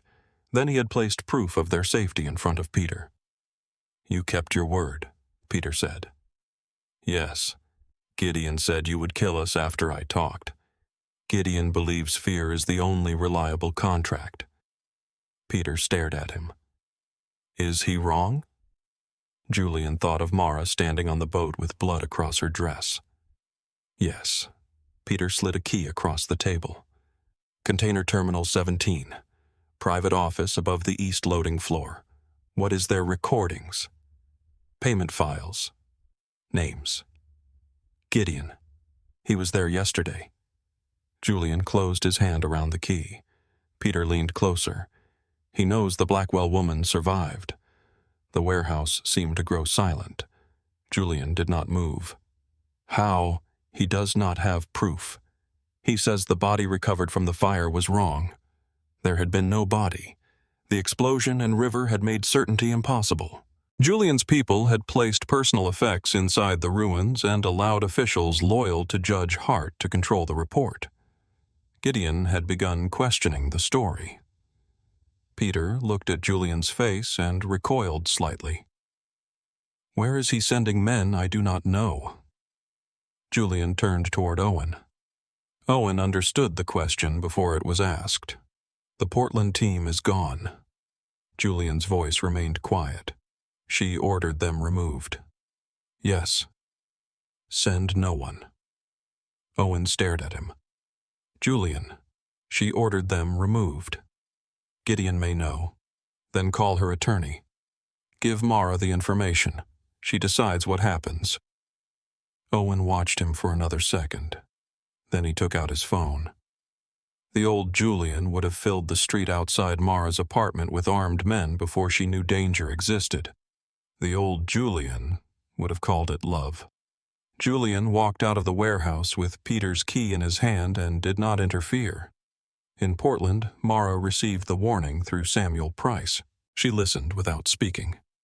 There is no confirmed threat, the attorney said. Mr. Cross asked that I provide the information and allow you to determine your own response. Mara sat at her kitchen table. The sealed envelope remained in front of her. What response did he recommend? He did not provide one. He always provides one. Not this time. Mara looked toward the window. The empty street no longer felt peaceful. It felt exposed. She considered calling Owen. She did not. Instead, she contacted the Portland police through a domestic violence liaison at Rosehaven. She documented the potential threat and arranged temporary security through the clinic. Then she moved to a hotel under her own authority. No one made the decision for her. Fear remained. So did control. The difference was that one belonged to her. 2 weeks later, Lena called. Mara had not heard her cousin's voice since the boat. Lena began crying before either of them spoke. You are alive. Mara closed her eyes. I am. I knew the plan. I watched you leave. I still began to believe you were dead. I am sorry. Do not apologize yet. I am still angry. You should be. You let me lie to Tessa. I did not know they would tell her immediately. That sounds like something Julian would say. Mara accepted the blow. Lena took a breath. I found another tape. From my mother. Yes. The recording had been hidden inside the back of Vivian's portrait. Firefighters recovered the frame after the west wall collapsed. Lena played the tape over the phone. Static came first, then Vivian's voice. Dominic believed the families could be changed from within. I believed him because I loved him. Gideon knew that. Mara pressed the phone closer. Dominic discovered that Gideon's father had been moving weapons through Blackwell warehouses. Police officers, judges, and port supervisors were being paid from the same accounts. Dominic intended to bring the records to federal investigators after our wedding. Vivian paused. He told Gideon first. That was his mistake. Mara could hear her mother breathing. Gideon arranged the murder. He intended to blame my father and use the death to begin a war. I heard the agreement. I saw the payment. I ran with the evidence because Dominic told me to. The tape crackled. He was supposed to meet me at the river. I waited until sunrise. Mara covered her mouth. Her mother had carried that sunrise for the rest of her life. Vivian continued. I called silence protection for so long that I forgot silence can become another kind of cage. Mara, I wanted you free of this family. I did not understand that freedom without truth is only another inheritance built on fear. The recording ended. Mara remained still. Lena spoke softly. She loved him. Yes. She left because he asked her to live. Yes. And then she did the same thing to you. Mara looked at Julian's annulment papers. She made the decision for me. She was your mother. That does not make it right. No. Lena's voice trembled. But it makes it familiar. In Savannah, Julian used Peter's key to enter Terminal 17 before dawn. Owen and Lucas moved with him through rows of shipping containers. Rain struck the metal roofs with a hollow rhythm. Gideon's men had abandoned the outer office. Inside, Julian found burned files and empty cabinets. Lucas examined the floor. Recent blood. Owen found a hidden recording system beneath the desk. Most of the drives had been removed. One remained. The recording contained Gideon's voice discussing Dominic's murder with a retired sheriff, 2 port executives, and Caleb Norris. Caleb had known Vivian would disappear. He had also known where Mara would return. Julian listened to the entire file. Then he sent copies to federal investigators, the state attorney general, and 3 major newspapers. He did not keep it as leverage. He released it. By noon, police arrested the retired sheriff. Caleb was found trying to cross into Florida. 2 port executives requested protection. Gideon's power did not collapse through gunfire. It collapsed through men discovering that loyalty no longer guaranteed silence. Workers abandoned Shaw warehouses after Julian arranged payment for months of stolen wages. Drivers refused shipments. Accountants copied records. Politicians denied knowing Gideon. Fear had built the organization. Once fear changed direction, the structure broke. Gideon retreated to an abandoned container yard near the coast. Julian found him at sunset. No army waited there, only Gideon and 2 loyal men. Lucas disarmed one near the gate. Owen took the other behind the office. Julian entered alone. Gideon stood above the loading floor inside a glass office. Rusted containers stretched beneath the windows like dark graves. "You released the recording," Gideon said. "Yes. You could have owned every man named in it." "I do not want what you built." Gideon smiled. "You already have it." Julian stopped several feet away. "No. You command armed men. You purchase judges. You decide who is protected and who disappears. I did. Past tense does not clean blood." "No." The agreement unsettled Gideon. Julian placed a recorder on the desk. "Tell me about Dominic." Gideon laughed. "You came for a confession. I came for the truth. Truth is a story told by the side that survives, then survive long enough to tell yours." Gideon looked toward the recorder. He began speaking because he still believed he could control the shape of the story. He described the weapons accounts, the payments, Dominic's decision to expose them, Vivian's escape, the hired gun who waited inside the warehouse. He admitted ordering the murder. He admitted using the resulting war to seize Blackwell and Cross territory. When he finished, he looked almost relieved. "You think this makes you different from me? No." Gideon's smile returned. "You married a frightened woman under threat. You destroyed her home. You erased her name. You kept her hidden while every person she loved believed she was dead." Julian felt each word land. "You burned her life to keep her breathing." "Yes, you and I are the same." Julian looked through the glass at the empty yard. "The difference is that I know what I did. That is not a difference. It is the only place change can begin." Gideon reached beneath the desk. Julian saw the movement reflected in the window. The gun cleared the wood. Julian fired once. Gideon struck the glass and fell. There was no final speech, no victory, only a body on a dirty floor and rain against the roof. Julian picked up the recorder. Then he called federal investigators and waited for them to arrive. 3 days later, Samuel Price contacted Mara. "Gideon Shaw is dead." Mara stood inside her office at Rosehaven. "How he attempted to shoot Julian, and Julian killed him." "Yes." She closed the office door. "Is the evidence public?" "The confession has been delivered to federal authorities. Arrests are continuing. Is Julian safe?" The question left her before she could stop it. He was not injured. Mara sat down. Relief moved through her with anger beside it. "What happens now? That is for you to decide." A week later, another message arrived. Julian Cross was in Portland. He requested one private conversation after clinic hours. He would not enter the building unless Mara invited him. At 7 that evening, rain covered the windows. Mara stood in the dark reception area and saw him across the street. Julian wore a black coat. No vehicle waited near him. No guards stood beneath the awnings. He did not approach the entrance. He waited.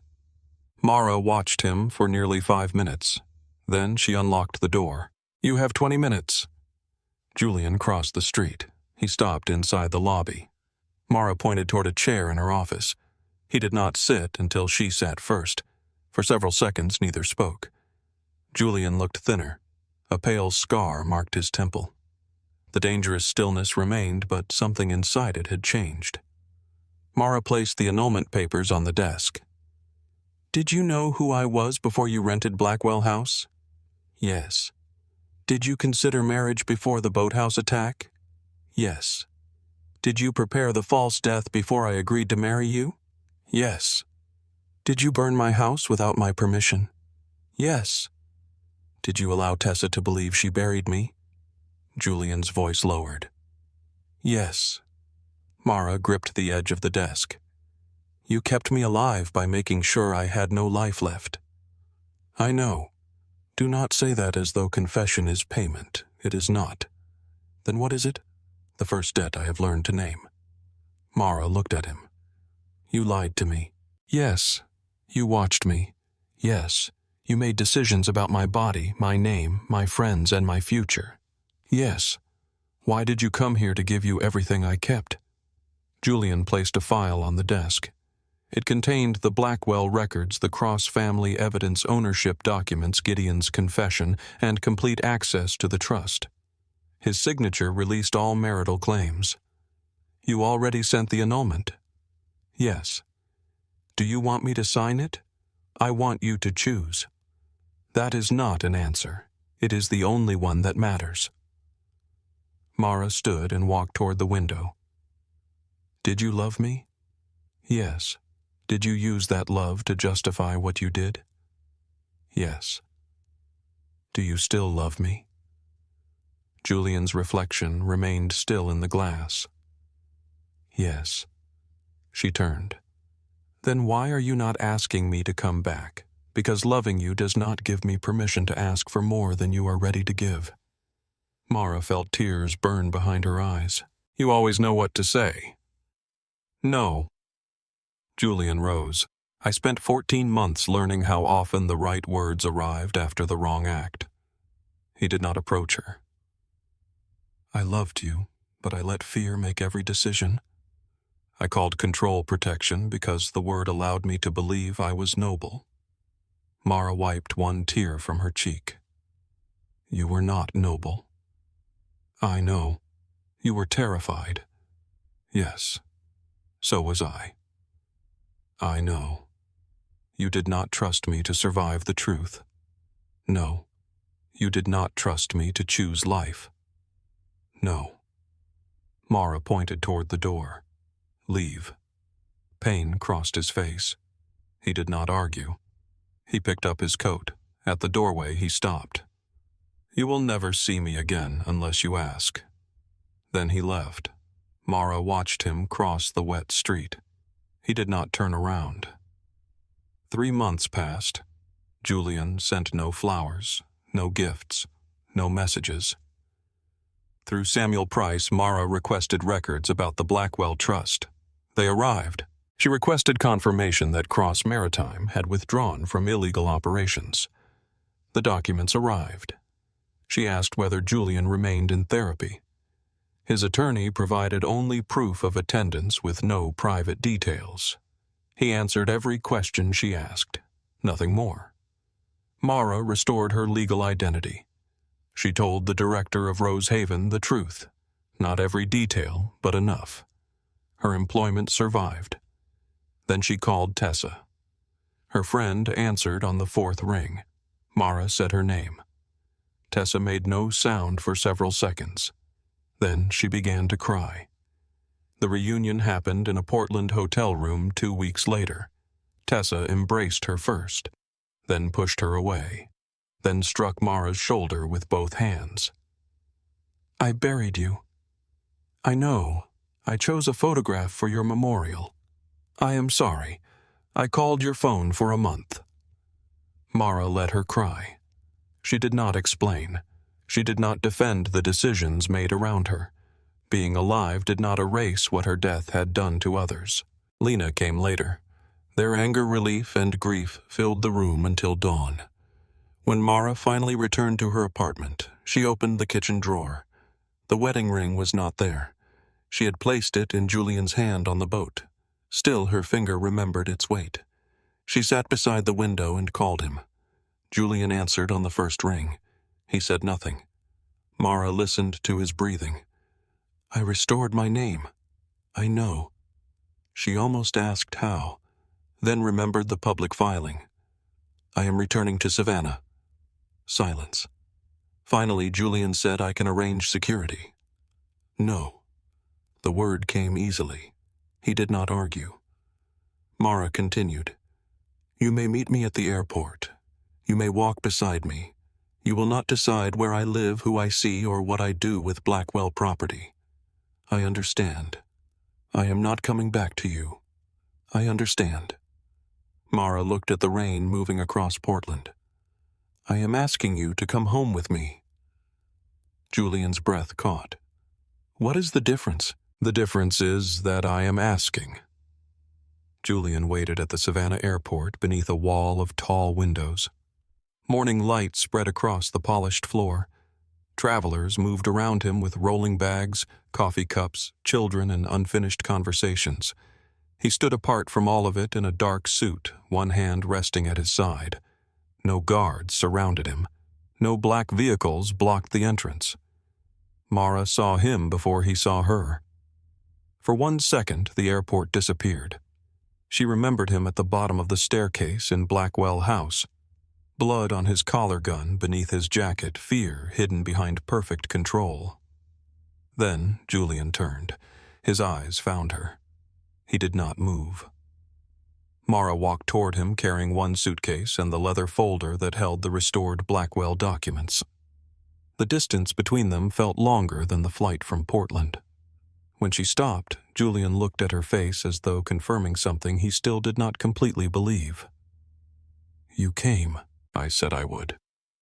"Yes." His gaze dropped to her suitcase. "May I take that?" The question was so simple that it hurt. Mara released the handle. Julian took the bag. He did not touch her hand. Outside, the Georgia air wrapped around her with heat and the smell of rain. A silver car waited near the curb. Owen stood beside it. He looked different, without a weapon visible against his coat. The scar near his jaw remained, but his expression softened when Mara approached. "Welcome home," he said. Mara glanced toward the road. "Is it home?" Owen opened the rear door. "That is yours to decide." Julian placed her suitcase in the trunk. Mara noticed that he had reserved the back seat for her and taken the passenger side. No one assumed where she would sit. She entered the car. The city passed beyond the window. Savannah had not changed. Oak branches still stretched across the streets. Spanish moss moved in the warm wind. Tourists stood beneath balconies while carriages rolled over old stone. Mara had changed enough that everything looked different. When the river appeared between the buildings, she felt the impact of Lucas's bullet against her chest. Her body remembered before her mind could stop it. Julian turned slightly. He did not ask whether she was all right. He waited. Mara pressed her palm against the leather seat. "I am fine." Julian looked forward again. The restraint took effort. She could see it in the line of his shoulders. Owen drove toward the remains of Blackwell House. The iron gates had been removed. The stone pillars still stood, though one had cracked from the heat of the fire. Black vines covered the carved family name. The mansion was gone. A single wall remained near the river. The black marble fireplace stood without a roof above it open to the sky. Around it, grass had grown through stone and ash. Mara stepped out of the car. The air smelled of salt earth and new wood from the repaired dock. Lena waited beside the ruins. Tessa stood next to her. Mara stopped. Tessa crossed the distance first. She wrapped both arms around Mara and held her with enough force to make breathing difficult. Mara held her back. Neither spoke. Lena approached more slowly. Her eyes moved across Mara's face as though searching for proof. "You look terrible," Lena said. Mara laughed through sudden tears. "So do you." Lena embraced her. Over Mara's shoulder, Lena saw Julian. She released Mara and walked toward him. Julian remained still. Lena struck him across the face. The sound moved through the empty property. Owen took one step forward. Julian raised a hand without looking at him. Lena's chest rose and fell. "You let me mourn her?" "Yes." "You let Tessa identify her jewelry?" "Yes." "You stood in front of reporters and spoke about her death?" "Yes." "You decided we could survive losing her?" Julian looked at Mara before answering. "I decided many things that were not mine to decide." Lena's eyes filled. "That apology does not give me back those months. No, it does not make me forgive you." "I know. Stop saying that." Julian lowered his gaze. Lena turned away. Tessa watched him with a colder expression than Mara had ever seen on her face. Was any part of her life real after Georgia Julian answered carefully? Her work was real. Her apartment was chosen by her. The people she helped were real. The name was not. No. The history was not. No. Tessa looked toward Mara. "You still love him?" Mara did not answer immediately. "Yes." Tessa nodded once. "That does not mean he was right." "I know." Julian looked at Mara. She continued, "I can love him without rewriting what happened." The words settled between them. Julian did not thank her. He understood that her honesty was not a gift to him. Mara walked toward the remaining wall of Blackwell House. The fireplace crest had survived. The blackbird still held the silver key in its beak, though one wing had cracked. She touched the stone. Her mother had stood here. Dominic had stood here. Nathaniel Blackwell had made promises and threats here. Police officers had entered through the front doors. Money had changed hands beneath chandeliers now buried in the earth. Mara looked at the empty sky above the fireplace. "I am not rebuilding it." Julian stood several feet behind her. "No, no. What do you want here?" Mara unfolded the plans inside her leather folder. A modern building stretched across the drawings. Wide windows faced the river. Gardens surrounded private counseling rooms. A smaller structure near the dock provided temporary housing for people escaping violence. Tessa moved beside her. "You finished the design." "With help." Lena studied the pages. "What is it?" "The Blackwell Recovery Center." Julian said nothing.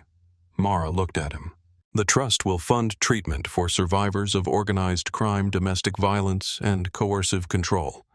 The warehouses will be managed independently. Profits from the legal shipping contracts will support the center.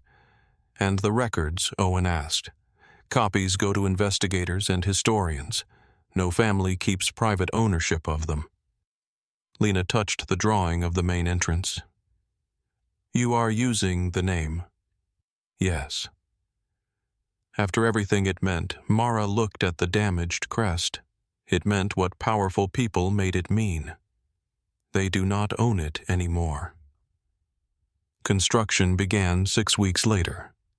Mara rented a small house in Savannah. Julian did not choose it, inspect it, or arrange the locks. When she asked Owen for a security recommendation, he provided 3 companies and allowed her to select one. Julian lived across the city. At first, they met only in public.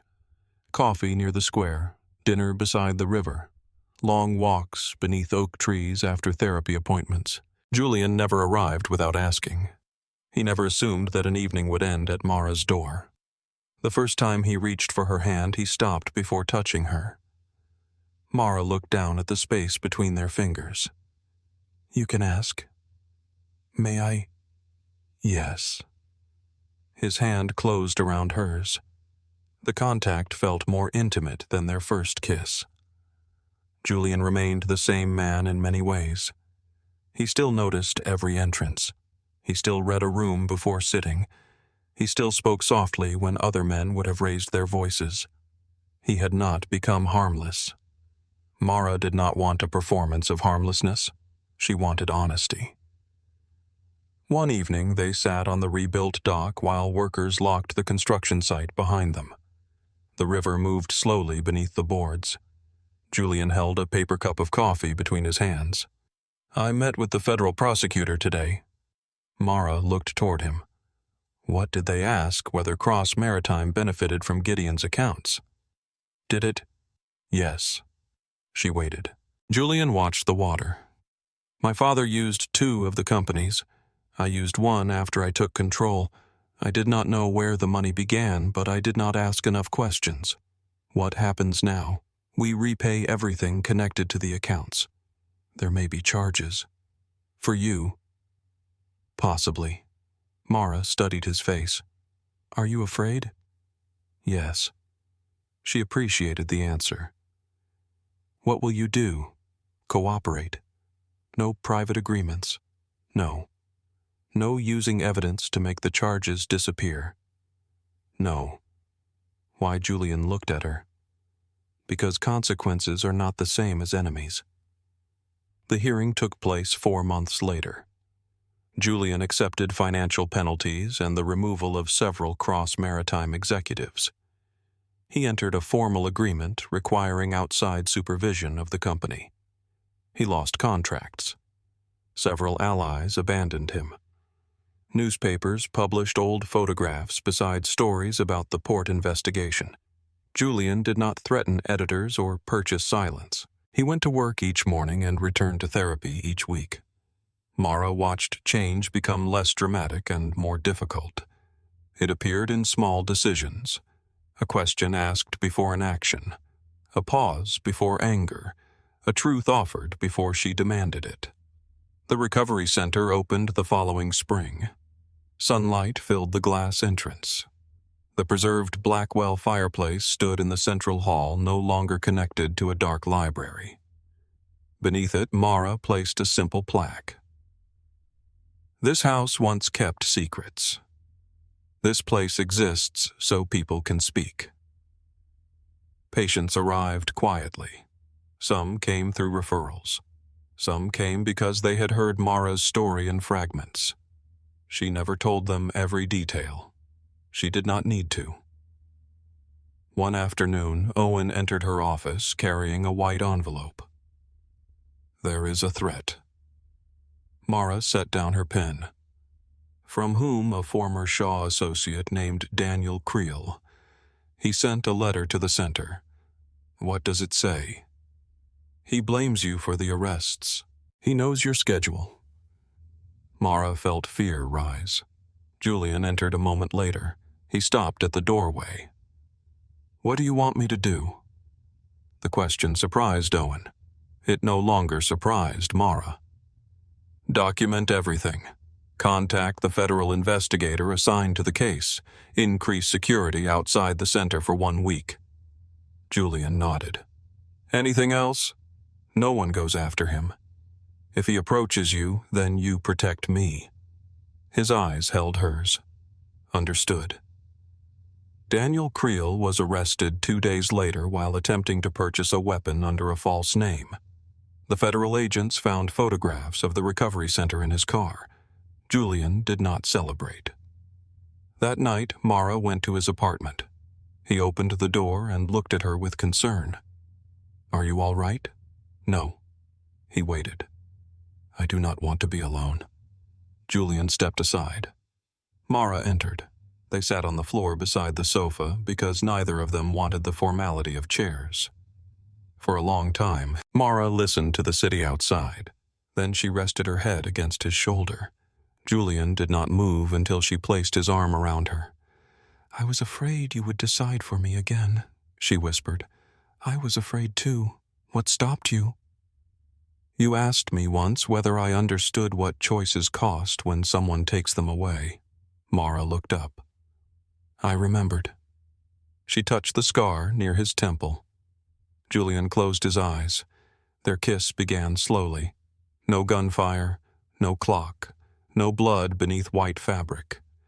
When Mara pulled away, Julian did not follow. She kissed him again because she wanted to. Months passed. The center grew. Lena managed the restoration archive and taught local students how to preserve damaged records. Tessa visited often enough that the guest room became hers. Owen accepted a position overseeing security for the legal port operations. Lucas appeared at the recovery center only when necessary. He disliked crowded rooms and conversations that required feelings. One morning, Mara found him repairing a loose board near the dock. "You could have called maintenance," she said. "They used the wrong screws." Mara watched him work. "You saved my life." Lucas kept his eyes on the board. "I shot you." "You did both." He tightened the final screw. "I was not certain the plate would hold." Mara had always suspected that. Julian knew yes, and he still gave the order. "You gave the signal." Lucas stood. "That is why he agreed." Mara looked at the calm water. "Were you afraid Lucas placed the tool inside its case?" "Yes." It was the longest personal answer he had ever given her. "Thank you," Mara said. He nodded and walked away. The proposal happened at sunrise in early autumn. Julian asked Mara to meet him at the dock before the center opened. Mist rested over the river. The sky turned slowly from gray to pale gold. Mara wore jeans, a soft blue sweater, and shoes damp from the grass. Julian stood at the end of the dock. Lena, Tessa, Owen, Lucas, and Judge Hart waited near the garden. They pretended to study the sunrise. Mara noticed them immediately. "You are terrible at subtlety," she called. Tessa lifted one hand. "We tried." Julian smiled. He looked nervous. Mara had seen him face armed men without changing his breathing. The sight of his uncertainty moved something deep inside her. She walked toward him. The place beneath their feet was the same place where a man had once tried to drag her into the river. The boards were new. The river was not. Julian reached into his coat and removed a small ring box. He did not kneel. Not yet. "The first time I gave you a wedding dress, I also gave you a deadline. 59 minutes. I counted every one. You told me marriage was the only way I would live. I was wrong. It helped me survive. Yes, but survival was not consent." "I know." Mara looked at him carefully. "Do you?" Julian opened the box. The ring inside was simple. A clear stone rested between two smaller ones. Nothing about it looked like ownership. "I know because you taught me that saving someone does not give me the right to design the life they wake up to." The river moved beneath them. Julian continued. "There is no deadline, no contract, no debt. Nothing happens if you say no." He lowered himself to one knee. Mara's breath caught. "If you say no, I will still respect you. I will still honor every boundary you set. I will still be grateful that you came back alive." His voice roughened. "Mara Vivian Blackwell, will you marry me because you want to?" She let the silence remain, not to punish him, to feel it. The first proposal had happened inside a locked room while armed men crossed the property. This one happened beneath an open sky. The first dress had been selected before she knew she needed it. The next one would be chosen with Tessa and Lena arguing beside her. The first vows had been spoken to survive a night. The next would belong to a life. Mara reached for Julian's hand. Yes. Julian closed his eyes. For 1 second, the man who had controlled every room he entered looked overwhelmed by a single word. He stood. He did not pull her toward him. He waited. Mara placed both hands against his face and kissed him. Behind them, Tessa began crying loudly. Lena told her to be quiet while crying just as hard. Judge Hart laughed. Owen looked toward the river with a smile he tried to hide. Lucas checked his watch. Their wedding took place 4 months later in the garden beside the recovery center. Morning light moved through the oak branches. White flowers lined the path. The Blackwell fireplace stood visible through the glass entrance behind them. Mara chose a dress without armor hidden beneath it.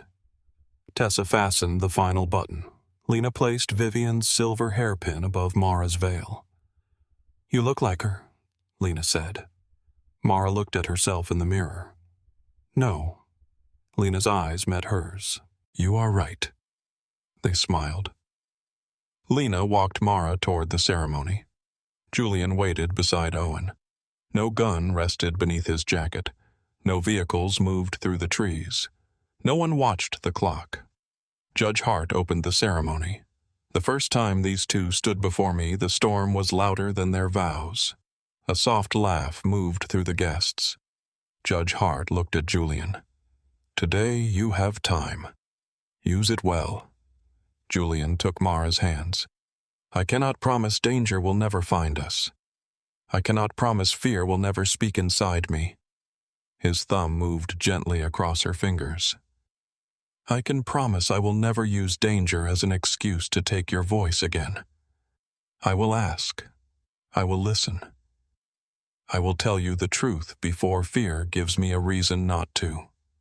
Mara felt tears gather. When it was her turn, she looked at the man before her. "I cannot promise I will never be afraid. I cannot promise the past will stop hurting." She tightened her hands around his. "I can promise fear will not make my choices for me. I choose this life. I choose the truth inside it. And I choose you." They exchanged rings. Judge Hart pronounced them married. Julian waited. Mara smiled. "You may kiss me." He did. The guests rose around them. Beyond the garden, the Savannah River carried sunlight toward the sea. Later, Mara stood alone at the end of the dock. Music drifted from the reception. Tessa's laughter rose above it. Lena argued with Lucas about dancing. Owen spoke with Judge Hart beneath the trees. Julian approached but stopped several steps away. "May I join you?" Mara looked back at him. "Yes." He stood beside her. The river moved beneath the new boards, calm and endless. Mara thought of the first wedding dress, the one stained with false blood and hidden armor. The second dress was only silk. After everything they had survived, that was the miracle.